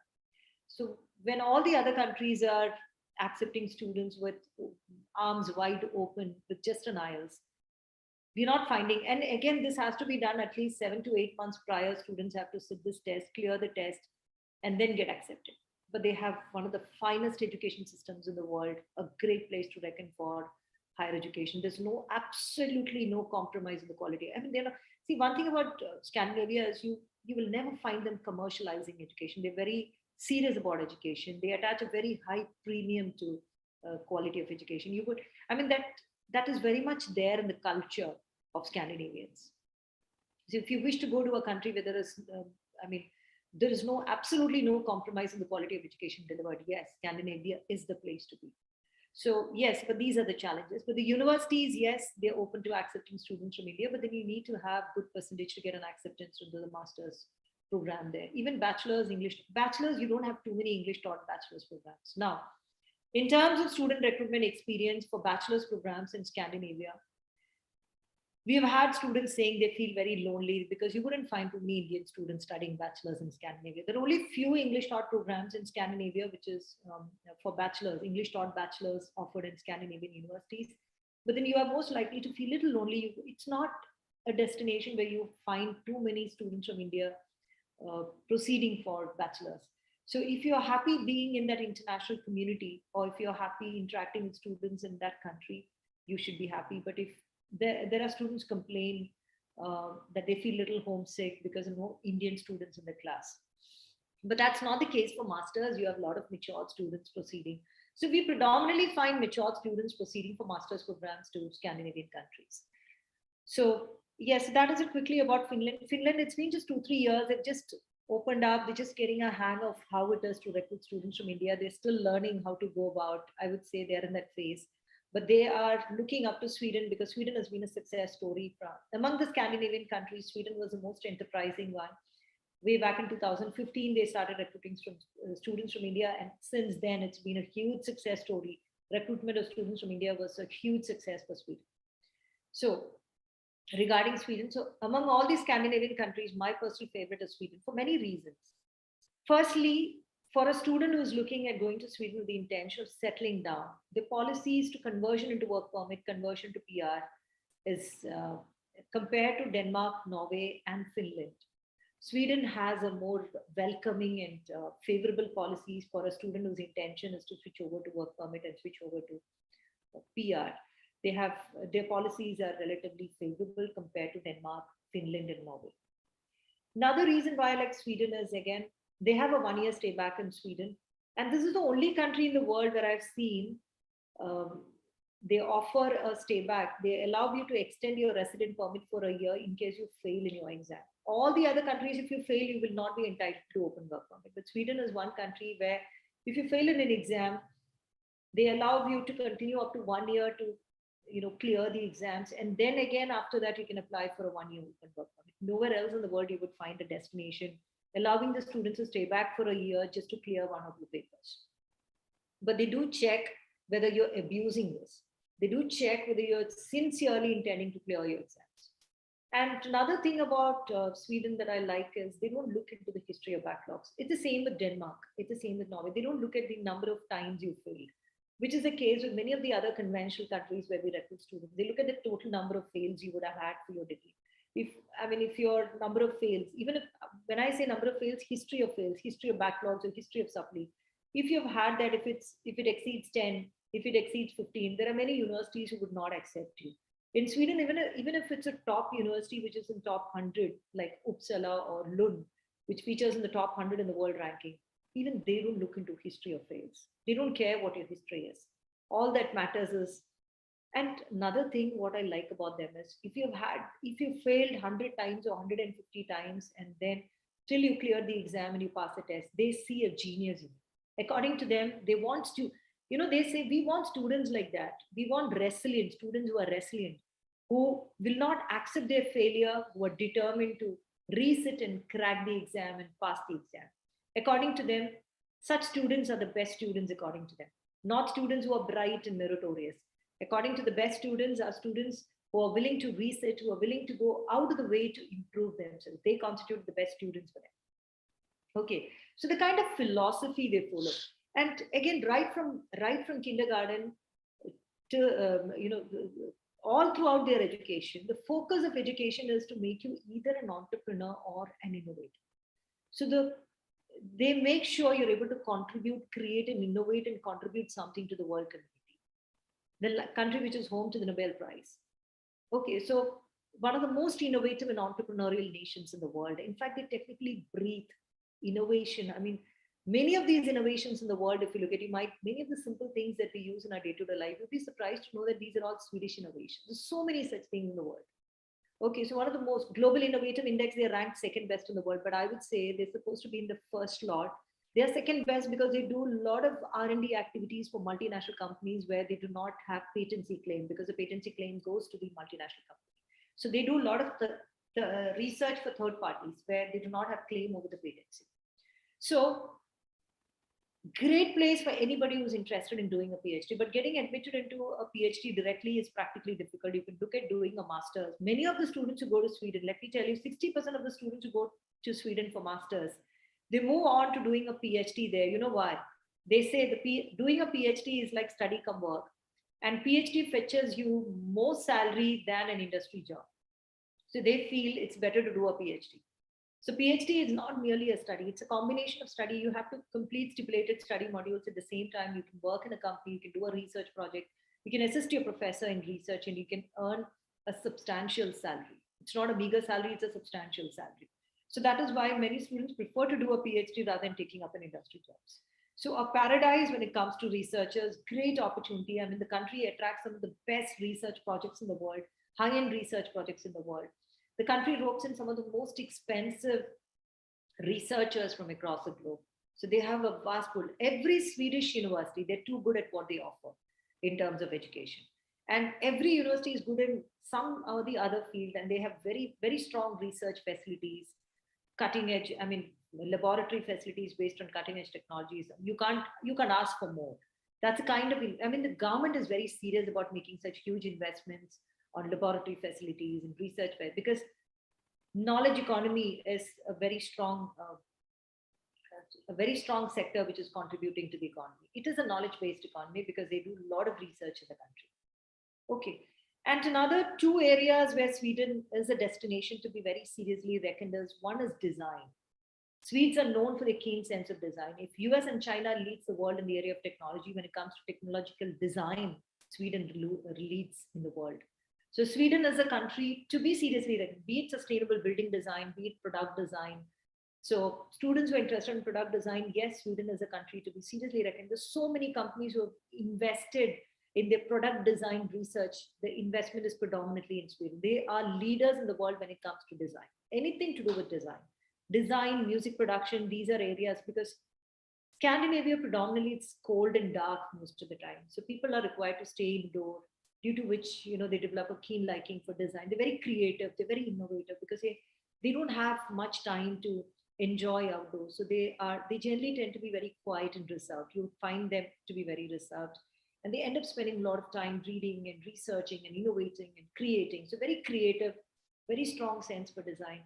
Another thing which is typically Swedish is they technically breathe on sustainability. Anything to do with sustainability. Even they would convert the human puke into something very useful. That's the extent to which they're crazy about sustainability. There are malls in Sweden. I've heard there is a mall in Sweden where you get only sustainable products. Okay, so sustainability in every aspect of life, they're crazy. Be it business, be it design, be it engineering, sustainable design, sustainable building design, sustainable business practice. These kind of courses are very, very popular in Sweden. So Sweden is a destination to be reckoned for students who are interested in areas like environment sustainability, building design, any area of anything to do with sustainability. Yes, Sweden is a country to be seriously reckoned. They're global leaders when it comes to research and sustainability, and they're setting a role model for the entire world how to embrace sustainability. And again, design. So these are two areas where Sweden is a country to be seriously reckoned. Now, in the case of Denmark, one of the recent changes, the exciting changes that they have announced is for engineers. There's such a huge shortage of engineers in Denmark that for the first time, they are guaranteeing employment for all engineers, be it bachelors or masters, and that to top universities like South Denmark University and Aarhus universities are like top 200, top 300 ranked top universities. They're offering generous scholarships for masters and bachelors, and they're technically guaranteeing employment for students who come from mechanical, mechatronics, electrical, electronics engineering, and computer engineering. So great scope for employment, huge shortage, due to which they've decided to open these courses for students from India, because they understand that students in India have a very strong appetite for tech courses. So Denmark, yes, and you get a 2 years employment visa, post-year studies, they guarantee employment. And if you manage to continue with the employer for 3 or 4 years, you could also look at applying for a PR. But I wouldn't say Denmark is open for anyone and everyone. Stay focused on those programs where they're guaranteeing employment, where the salary threshold is such that you can easily convert into a 2 years employment visa. So at this point in time, I would say stick to engineering and computer science. Denmark is a wonderful place. Another good thing about Denmark, Sweden, and Netherlands. These are three non-English speaking countries, which are most English proficient non-English speaking countries in Europe. So 95% of the people in Sweden, Netherlands, and Denmark, they speak fluent English. So students essentially, they do not find language to be much of a barrier to get around to the city or to live in this country. However, when it comes to jobs, but when it comes to STEM jobs, there are students who say even without learning the language, there are many who succeed in getting jobs. But I've also had feedbacks from some of the parents and students that when they apply to certain companies, even multinational companies, not knowing their regional language, the local language, because the role to which they're being hired is such that they're required to deal with a lot of technicians and a lot of local people. And if they do not wish to hire you to that position if you do not know that language. So if you do not know the language, that would become a challenge. So be it Sweden, be it Denmark, be it Netherlands, it is important that you take this extra effort and rise up to the challenge of learning the local language. If you really want to settle down in the country, if you want to integrate into the community, it's very important. And there are language cafes where you can register and start conversing with people in the local language. Across all these countries, I've seen that students, international students, they register with this language cafe where they get to interact with a lot of locals, converse in the local language, and then considerably improve the language. It's very important. Okay, but there are certain roles in the ICT sector where it is not required, because I've seen many students who go to Sweden, especially in the ICT sector, they say even without knowing Swedish language, they do get employed. But at the same time, I've also seen engineers in certain areas where they have to be part of a team, where they have to interact with the locals. If they do not know the local language, it becomes difficult for them to get employed. So the employers would be happy to have them be on the basis of their profile, but then just because they do not know the language, it becomes difficult for them to get employed. So yes, all these countries, it would be worthwhile if you can take up that extra challenge of learning the language, though majority of the people in the country speak English. Yes. And furthermore, so that is about Sweden, Denmark, Norway, and Finland.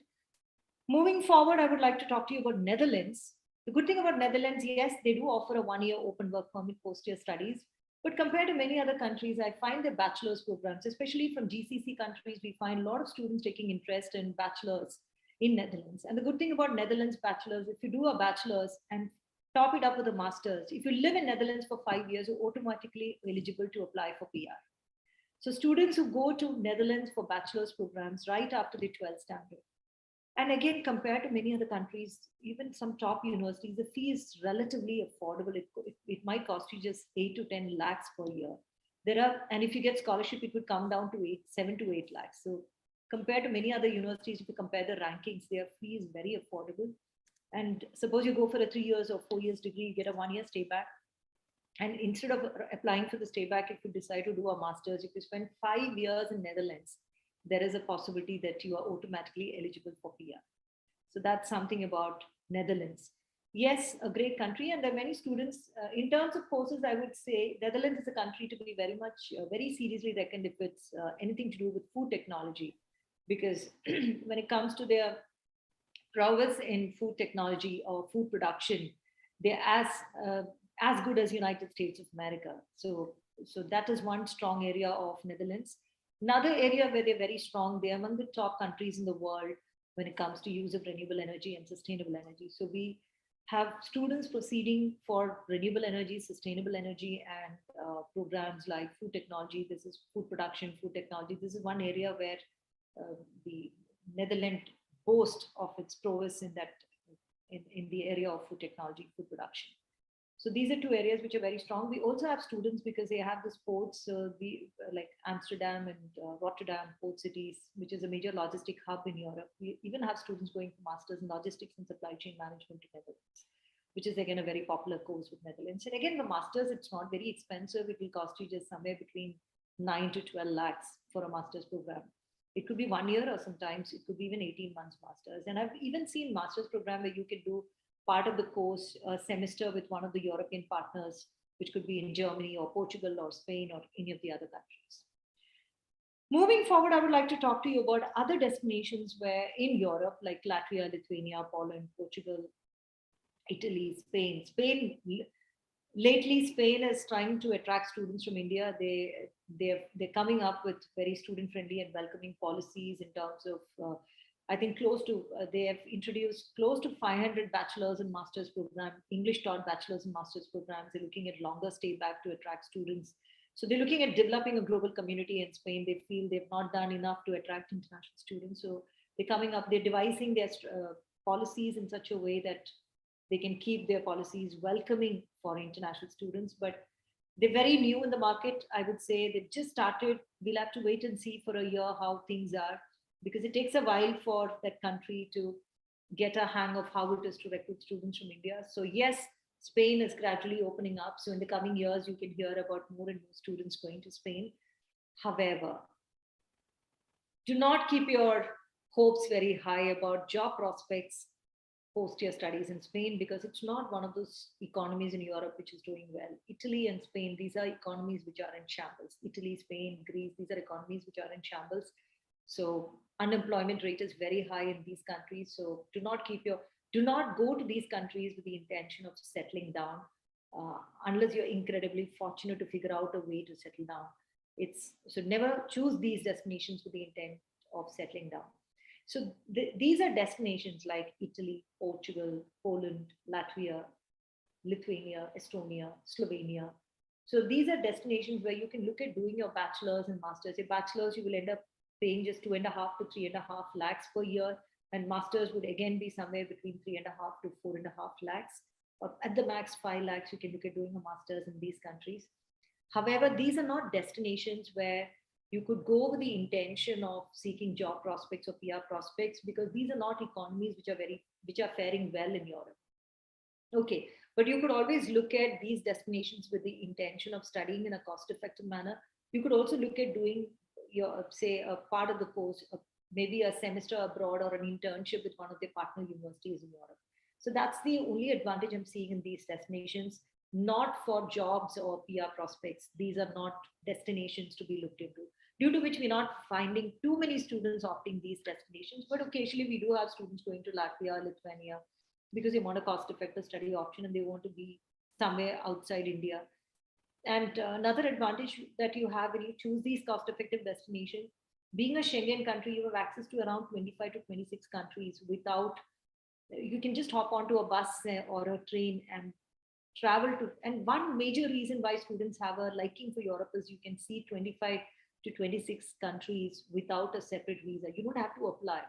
Students who study in Germany, you can visit Austria, you can visit Denmark, you can visit Sweden, you can visit Netherlands. There's so many European countries that you have access to with your Schengen visa. Okay, so yeah, so that I've had students coming and saying my reason for opting for Europe, and they have some fine, very, very fantastic universities are there in Europe, which are featuring in the top 200 and 300. So there are students who prefer these destinations because they feel Schengen visa allows them to explore a lot of countries, travel to a lot of countries. So that can be a attraction for many students to opt for Europe. Yes, so that is it quickly about Europe. But all these countries, let me tell you, when it comes to part-time job and full-time job, it is very important that you realize that you have to take the trouble of learning the language. Otherwise, life is going to be quite a challenge for you. Yeah. Moving forward, I would like to talk to you about other popular Asian countries like Singapore, Malaysia, Dubai.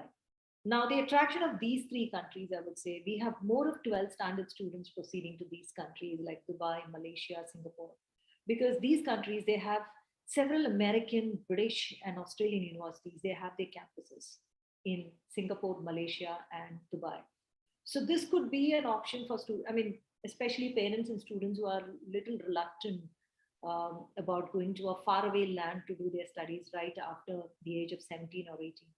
You could look at kickstarting your studies with an Australian university or a British university or an American, and some of them are very prestigious British and American and Australian universities. You could do your first year there, subsequent 2 years in Australia and be eligible for the 2-year stay back in Australia. Or you could do 2 years in Singapore and then do the subsequent 2 years in Australia or US or UK. So students have that option. So it serves as a good pathway and you can experience both these countries at the same time. If it is Singapore, Dubai, or Malaysia, parents can visit you very often. You could also visit them very often. So all those students who are homesick, who have their reservation and traveling to a faraway place away from the family. Maybe you could look at going to a nearby place. You could start your studies, and once you fall into that groove, once you feel comfortable being alone away from parents with friends, then gradually move to a faraway place like Australia, US, and UK. Now, apart from this, Singapore, you have the option of studying with close to 75% of the scholarship offered by the government. Your percentage has to be very high.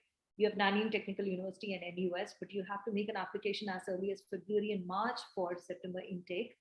Your percentage ideally should be somewhere between 95 to 100, extremely competitive, but you can look at studying with a Singapore government scholarship. And after scholarship, you'll end up shelling out just 6 to 7 lakhs per year. And another advantage of this government scholarship is you have to mandatorily serve a bond of 6 years after your studies. You have to mandatorily work for a Singapore-based company, which could be anywhere in the world. So that's something that you need to bear in mind. So you can study with scholarship, but you have to sign a bond.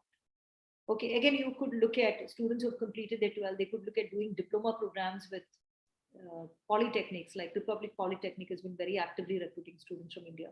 Again, you could look at studying with very good scholarship. Even a student with 95 to 96% in 10th could qualify, but they prefer CBSE, ICSE students. And they do come here to do interviews, and then they select the students. And then once you get accepted, yes, you can look at, and these government universities and colleges, you're allowed to work part-time job for 16 hours per week, which is not the case with private. If you go to a private university in Singapore, this may not be possible. In the case of Dubai, again, students are allowed to work 19 hours per week alongside their studies. We have a lot of students going for masters. Instead of applying for a visitor visa, they apply for a master's program in Dubai. They have this flexibility that makes Dubai very popular for master's program. Alongside your studies, you can work. You're allowed to do part-time job. And if you succeed in getting a good job alongside your master's, you can convert your full-time course into evening class and study, convert into evening class and then stretch it for a longer period and finish your master's. You have that flexibility. So instead of going to GCC countries on a visitor visa and seeking employability, you could look at going on a master's program. If you happen to be a graduate, apply for a master's and then convert into. Most of the universities in Dubai have this flexibility of allowing the student to convert into evening programs. So your classes would be 6 to 9 in the evening. Okay, so that's been very popular with students here. So that is it. I mean, I've touched upon pretty much all the popular destinations. Now I would like to, there are many relevant areas that students as well as parents are very eager to know. So one of the common things, that I would like to touch upon is, yes, something that they're very eager to know is what are the general challenges that students encounter when they take up studies abroad? Well, this is something for you to know. In terms of learning and teaching style, there is a huge difference. So be prepared for this change in the teaching and learning style. In India, we follow a lecture-based authoritative teaching and learning style, which is not suitable for a good majority of the students. Students who fare well, who succeed, who the academic achievers, the performers in our system, they are fine with the system. But the mediocre students and the underperforming students have always felt they do well, they blossom when they go to a system where the teaching and learning style is participative and engaging. So unlike the passive lecture-based authoritative teaching and learning style followed in the colleges here, when they move to an education system where the students have to engage, which is assignment-based rather than being exam-centric, it is continuous assessment mode that they follow.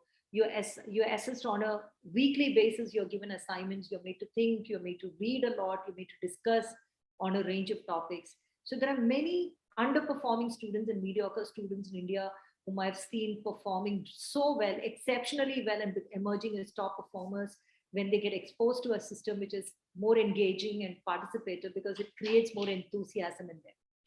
So, yeah. Okay.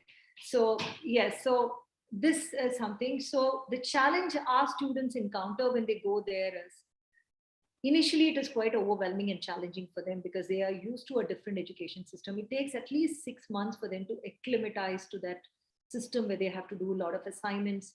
They probably would struggle in doing the assignments. They wouldn't know how to structure the assignments.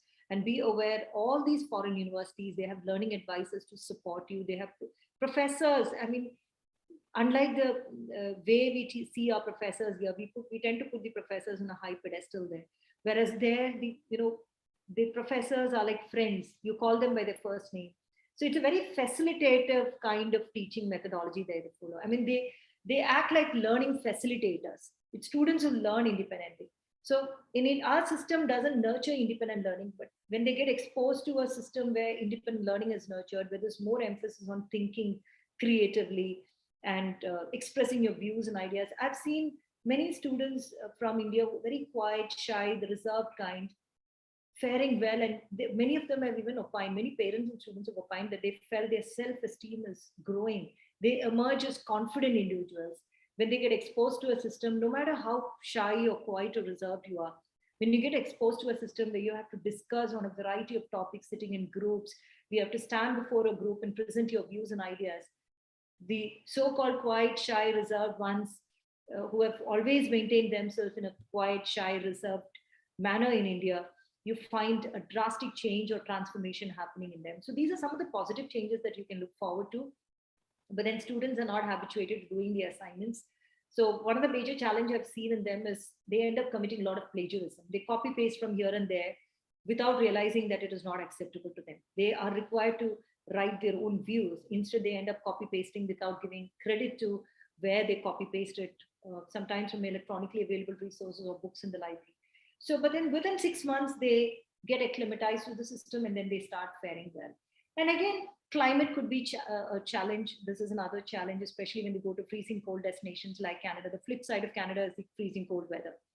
So climate could be challenging for some of them, not all students, because their physical makeup would be such that they find it difficult to cope with the extremely cold weather.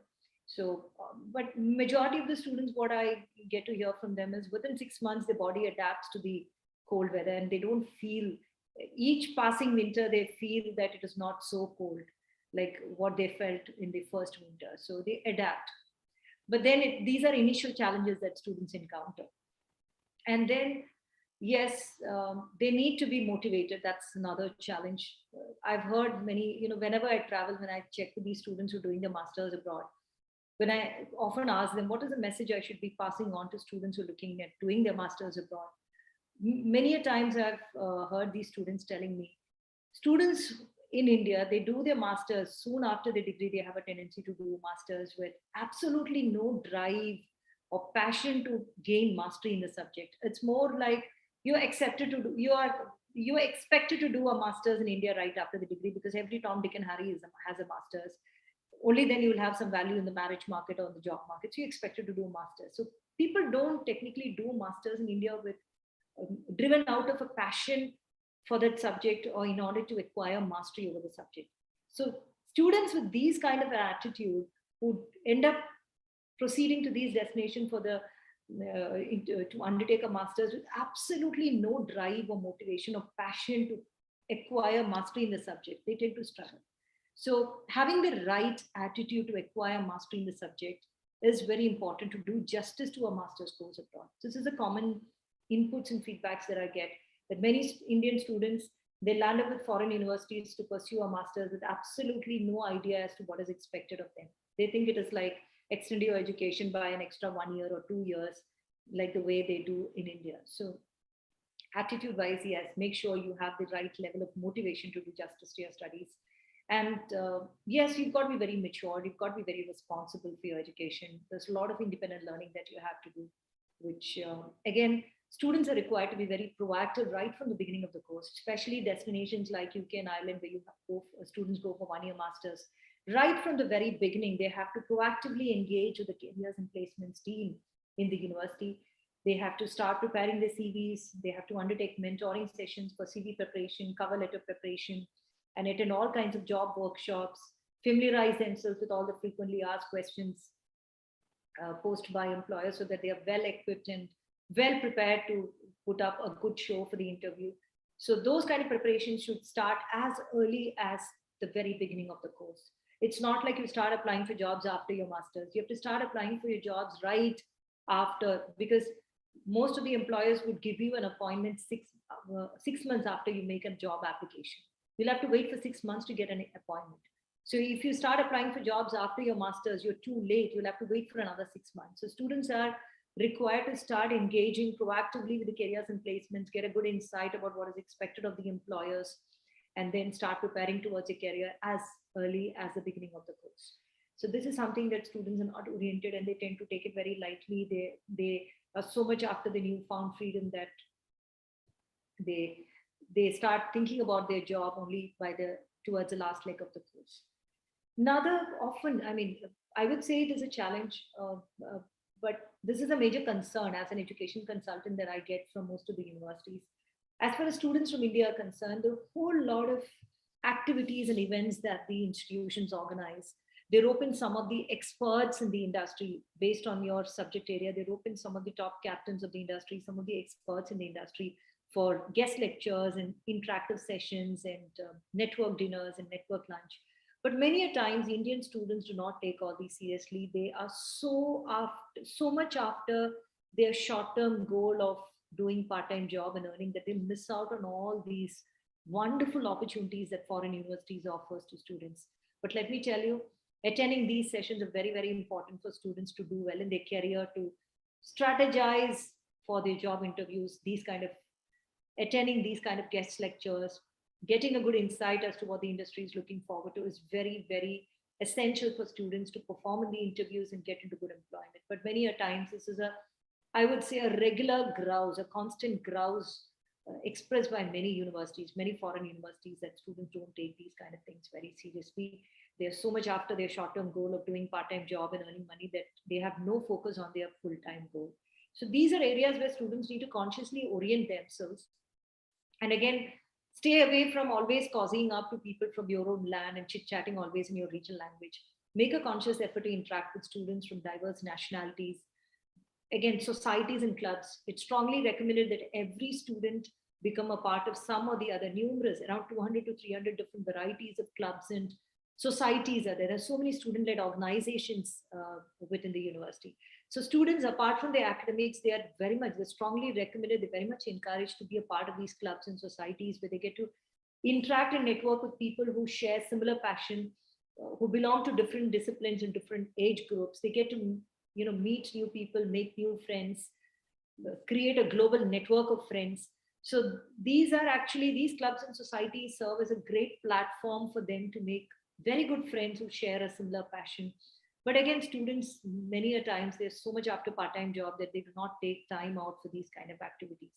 So it's strongly, I would say you're missing out on the true experience of an international education if you do not make a conscious effort to engage in the activities of the clubs and societies. And there are so many events that the university hosts time to time. There's so many volunteering opportunities within the university. It's very important that you start volunteering, built on your references, because you can build on your references, which are again very essential for you to get into good employment when you apply for jobs.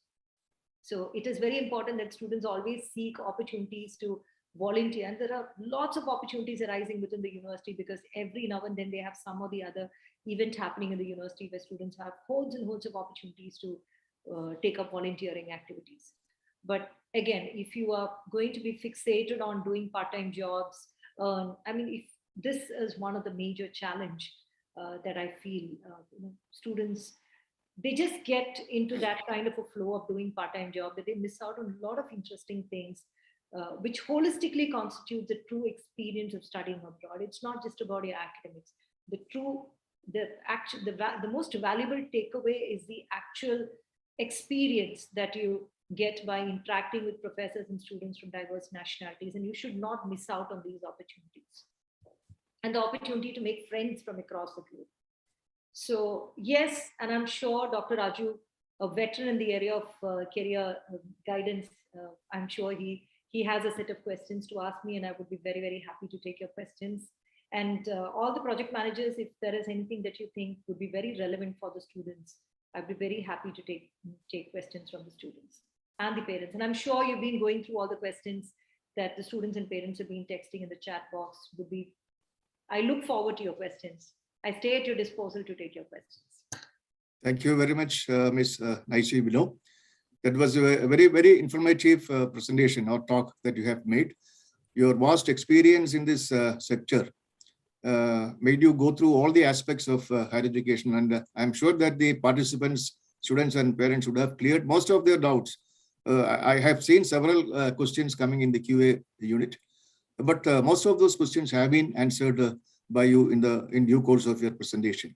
You have touched upon the various aspects of overseas education, like the universities to be looked into, the institutions to be looked into, the importance to be given for the rankings of the courses rather than the universities, the fees to be paid, the universities or institutions that provide free education or a waiver of fees is there. Then the stay back conditions, the work permit, scholarships. What else is to be covered? There is no other aspect to be covered. I think that there's something important that I wanted to reiterate. Because a common mistake I've seen among the student fraternity in India is they are so obsessed with the overall ranking that they miss out on a lot of important aspects. So when it comes to choosing the right university or the right destination, there are a whole lot of other factors to be looked into. So when it comes to destination, it is very important. If you're going for a mechanical engineering course, if you're going for geology, please make sure that destination has a strong industry base. That country has a strong industry base for the course that you've opted.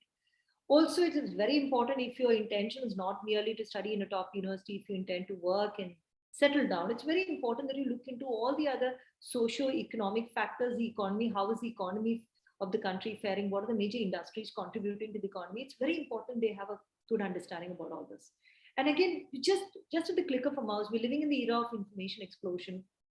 Just at the click of a mouse, you have access to so much of information in terms of population. Again, there are many students who end up choosing a university because, okay, my friends are going there, so I ended up choosing there. Maybe you have a different, your aptitude is aligning with a different, or temperament is aligning with a different course altogether. But if you end up just for the sake of being with friends, that's something I've seen, they just want to be with their friends at the tender age of 18 and 20. I've seen their whole idea was, okay, I want to be with my friends. I'm not interested in hospitality, but I'll go because majority of my friends are going for hospitality. I wish to be in the same university. So this herd mentality is a put off because I feel after investing so much, they're not doing justice to the course they're opting.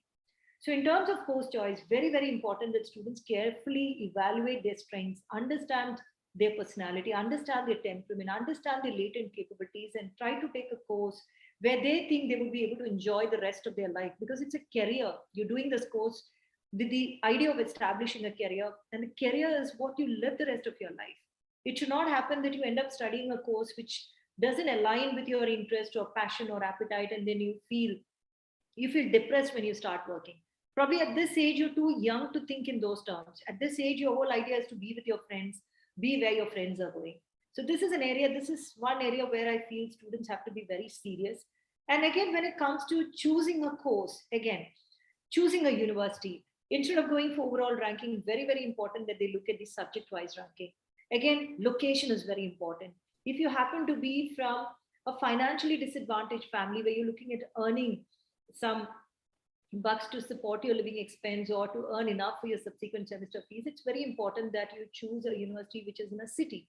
Again, it's not enough that you choose a university which is within a big city.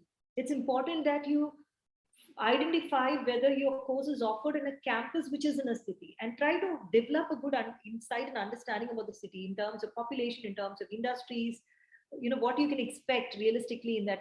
Just at the click of a mouse, you can do a bit of a research about the city. Say if it's Birmingham, okay, how many companies are there? How many hotels are there? How many restaurants are there? How many warehouses are there? What is the overall population of the city? That will give you a good insight about the city so that you know where you're heading to. So location is very important. Again, the campus, I've seen students making this common mistake. I wish to go to a London-based university, okay, and they go there and they realize their course is offered in a campus which is 45 minutes away from the city. And then they regret after going there. So these kind of mistakes happen because they don't do their research properly. Another thing, never get carried away by the course title. You'll find the same course offered by many universities, but every university enjoys the autonomy to design the course as per the way they wish to deliver it. So there could be difference in the way they deliver it. The mode of assessment could be different. The curriculum could be different. The way the course is structured could be different. Again, the same course which is offered in different universities, the number of electives could vary from university to university. Maybe you will end up choosing a university where your chosen, your desired elective is not available. Unless you research, you wouldn't know whether you've chosen the right course which fits your temperament, your interest. So again, the number of electives would vary. Some would have a wider range of electives, some would have a fewer range of electives. So these are things you have to carefully look at, and these kind of details are very clearly outlined on the website. The learning outcome of a course, the career outcome of a course, professional accreditation the course prepares you for, other professional membership the course prepares you for. There are certain courses which have special industry certification and endorsements. It is for the student to look into all this. So rather than just getting carried away, because students in India, they're not habituated to looking into all these details. For them, it is okay, my uncle said that college is good. They just go by the title of the course. So these are very, very important common mistakes that students make. They don't bother to research. They don't do careful research of the course content, structure, number of electives, learning outcomes, career outcomes. It's very important that you have. Again, there are countries where they are subjected to credibility interviews for admission as well as for visa. This is one area where students go for because they wouldn't have bothered to check what the course entails. And only once they embark on the course, they realize, okay, the course has mathematics, which I'm not comfortable with. So these are things which you have to be very, very seriously researching before researching and looking into before you finalize your decision. Okay, thank you for that clarification. You said about visa. What would be the reasons for the refusal of student visas? Very good, thank you. So when it comes to visa refusals, what I've noticed is one reason for visa refusal is students have this, say, a student with a dropout history. He would have joined for engineering and he realized, oh my God, it's not my cup of tea. He starts flunking in his exams. And after 2 years, 3 years, he's just not made up his mind. He might continue, he might just drag on with the course for 4 years. And then he tells his parents, sorry, I can't do this. I don't think I can ever pass my engineering degree. That would result in a gap. And they have this wrong notion that these gaps have to be filled with fake experience. So any kind of fraudulent documentation. And there are some students who try to fill this gap by going for credit transfer with some kind of dodgy universities, and they procure these fraudulent certificates by giving them 1 lakh and 2 lakhs. They don't realize that these immigration officers are not clever enough to identify the kind of fraud they're engaging in. They get a Commonwealth ban, which makes it, they're putting their entire future at stake. So reason for refusal could be fraudulent educational certificates and fake certificates, for fake work experience certificates, because they have this mistaken belief that if there is a gap, they would get a visa refusal and they try to fill it with fraudulent documents. Another reason for refusal is credibility interviews. Students end up taking a course which doesn't correlate with what they have studied, and they fail to substantiate in the credibility interview as to why they wish to undertake this course, how this course is a logical progression to what they've been studying, and how it's going to help them with their career furtherance. Because they themselves have no idea why they've taken the course. They took this course because their friends are going to this college. My uncle lives there and I want to be there. And I heard it's an easy course. But the course may not have essentially any kind of correlation with what they would have studied here. But they would be very hell-bent and insistent. No, my friend had gone for this course, his background was also like this, but he would be the chosen one to get an interview call and he fails in the interview, which results in a refusal. Another reason for refusal is there are destinations like Canada where you have to write a study plan. Say you did your bachelor's in chemistry and you're going for a diploma. The immigration officer feels the course you're going for is not a logical progression to what you've been studying all these years. Or a matured working professional, after 10, 20 odd years of experience, if he's going for a PG diploma, which prepares him for, which is meant for a fresher who's looking at launching a career, it is not a logical progression. He fails to demonstrate that his intent to study is a genuine one. He fails to satisfy the fact that he's a bona fide student with a genuine intent to further his studies with the intention of enhancing his career prospects. So choice of course, there should be a logical progression, there should be a correlation, and you should be able to justify. Even if there is no correlation, even if you're wanting to switch to an entirely different field, you should be able to justify as to why you wish to switch. What are your reasons for wanting to switch? Say another common mistake I've seen for refusal is, say, an electronics engineer, he would have had 8 years of experience in embedded systems, and the course he would have opted is embedded systems. And when the immigration officer feels that he's going for a course for which would train him with skills and knowledge which he has already attained over these last 8 years, so he feels it is redundant. He's not going for a course which is going to add significant value to his profile or help him with his career furtherance. So he is perceived as a student who is abusing the student visa, who's just trying to repeat. So any course which is a repetition of your current knowledge and skill base, which you would have attained through your through your previous education or your work experience, is perceived as a repetition. And then you're again not seen, you're not perceived as a genuine student with a genuine intent. You're seen as a student who's trying to enter the country under the pretext of a student visa with immigration intention. Okay, you're perceived as a potential immigrant by the immigration officer.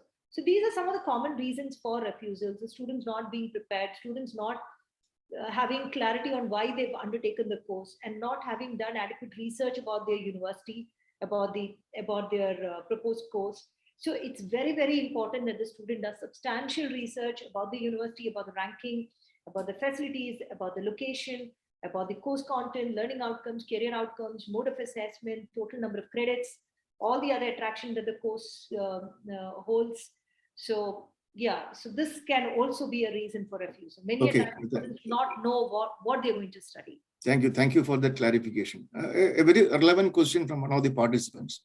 Has one to be a good student or a brilliant student to get an admission to a foreign university?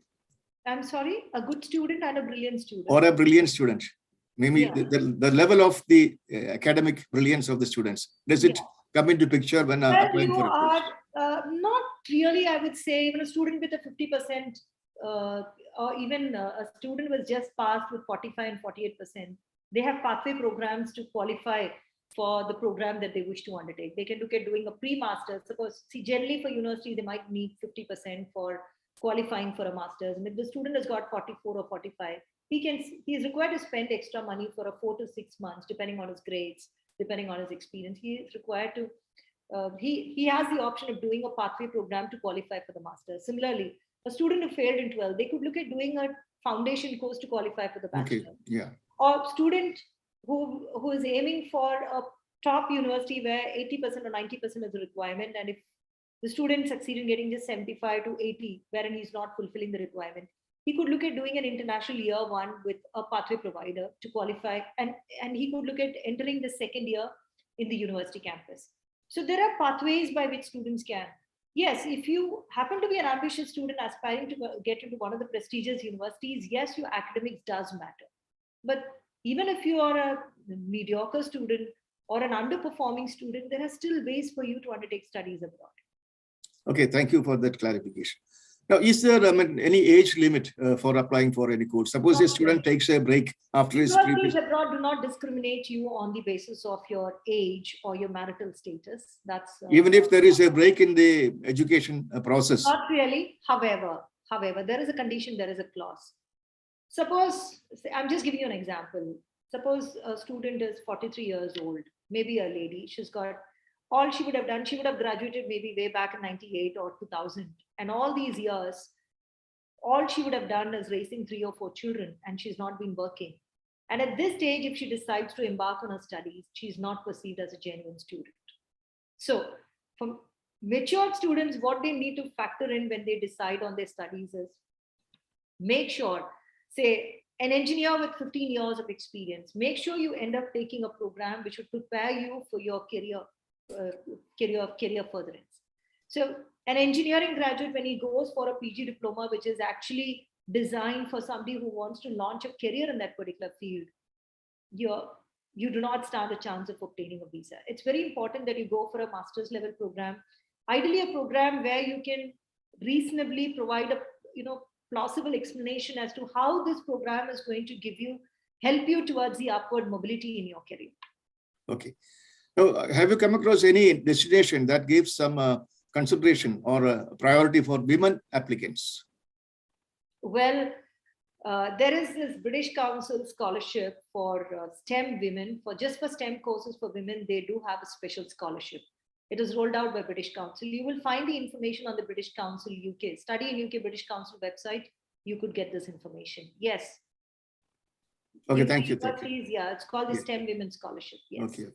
I think we'll take one more question and then wind up the session because it's getting very late. We have some eligibility examinations like graduate aptitude test in engineering, joint admission test for masters, national eligibility test, etc. in India. Now, do these qualifications help the students to get a foreign study possibility? Not really, because this aligns with our system. However, in Germany, with some of the public universities, if you have qualified GATE, which is an entrance for Masters in Engineering MTech here in India, they do take that into consideration, but not all the universities. But there are some universities who even consider GRE, which is more of an American concept. But there are German universities, because they find it easy to evaluate you, because it's more of a uniform assessment system. Because what they say is, in India, every university has a different way of evaluating. Sometimes a student with 65 from certain universities end up performing well when they come to their university than a student who would have attained 75 or 80 in one of those universities in India. So yes, so there are German universities where I've seen, they do consider GATE and GRE. They do give weightage to it, but not majority of the universities. I don't think it carries any weight, because it doesn't align with their system. And majority of the countries, they only ask for English language proficiency tests like IELTS, TOEFL, or PTE. New Zealand, Ireland, UK, Australia, they accept IELTS, TOEFL, PTE. All these exams, English language proficiency tests, are acceptable. Okay, thank you very much. I think it is time for winding up the discussion. We have almost been here for 2 hours and 15 minutes. Still, there are a lot of participants attending the webinar. That shows the interest that the participants have shown in your talk. I'm extremely thankful to you, Ms. Naisi Binu. My pleasure. I've always been very passionate about this industry. I wish I could have more time to speak, but time has always been a constraint. Yeah. So would be happy to help. Stay connected with Santamonica. So we are an education consultancy that was established way back in 2002. We come with 20 years of experience and expertise in facilitating higher studies for students in India across 30 countries in the world. We're direct authorized representatives of close to 700 universities and colleges across 30 countries in the world. And we are headquartered in Cochin. We have 24 branch offices. We are predominantly, our presence is in Kerala. We have 20 branch offices across Kerala. We also have our branch offices in Bangalore, Chennai, Coimbatore, and Hyderabad, that is Telangana. Yes, and regarding our services, we have MOUs with banks to support you with education loan, close to 19-20 banks. Because as per the Association of Indian Banks mandate, we have a good number of students proceeding to Canada where they do not sanction education loan for diplomas, but we are in a position to help you with proper education loan where the interest rate is less and the moratorium period is 1 year after the completion of the course.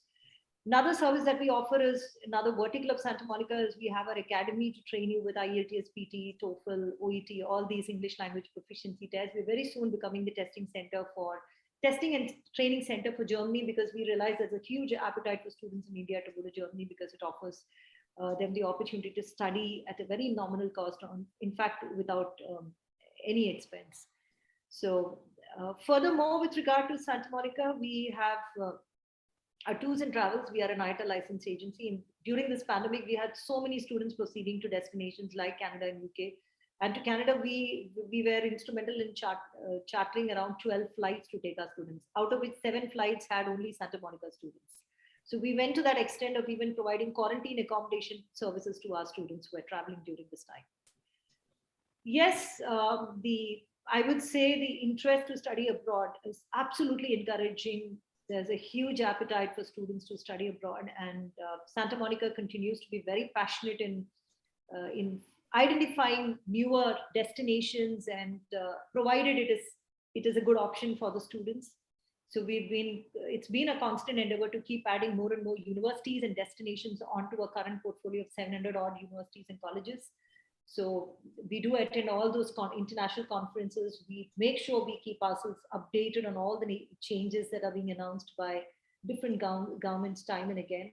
Spain and South Korea is also warming up to the idea of recruiting students from India. We're looking forward to hearing more from them. They're also looking at offering English start programs to international students. So okay, thank you. More universities are coming into it. Yeah, let me wrap up. I know it's already very late. So thank you very much, guys, for giving me a patient listening.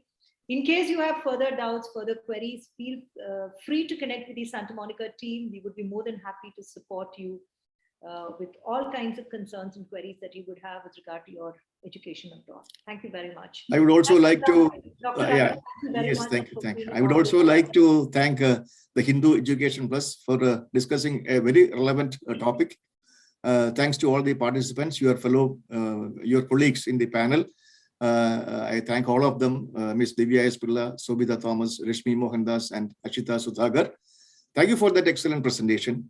Once again, Ms. Thank you, the Right. Hindu, for giving us this opportunity and for hosting. I hope the students explore more into this and take an informed decision before taking up overseas education. Yeah, they might have, their profile-specific queries, which they can anytime connect with the Santa Monica team and seek help. Thank you very much. And thanks to all the project managers. We'll wind up. Bye. Thank you all. Bye. Thanks, Dr. Raju. Bye-bye. Thank you very much.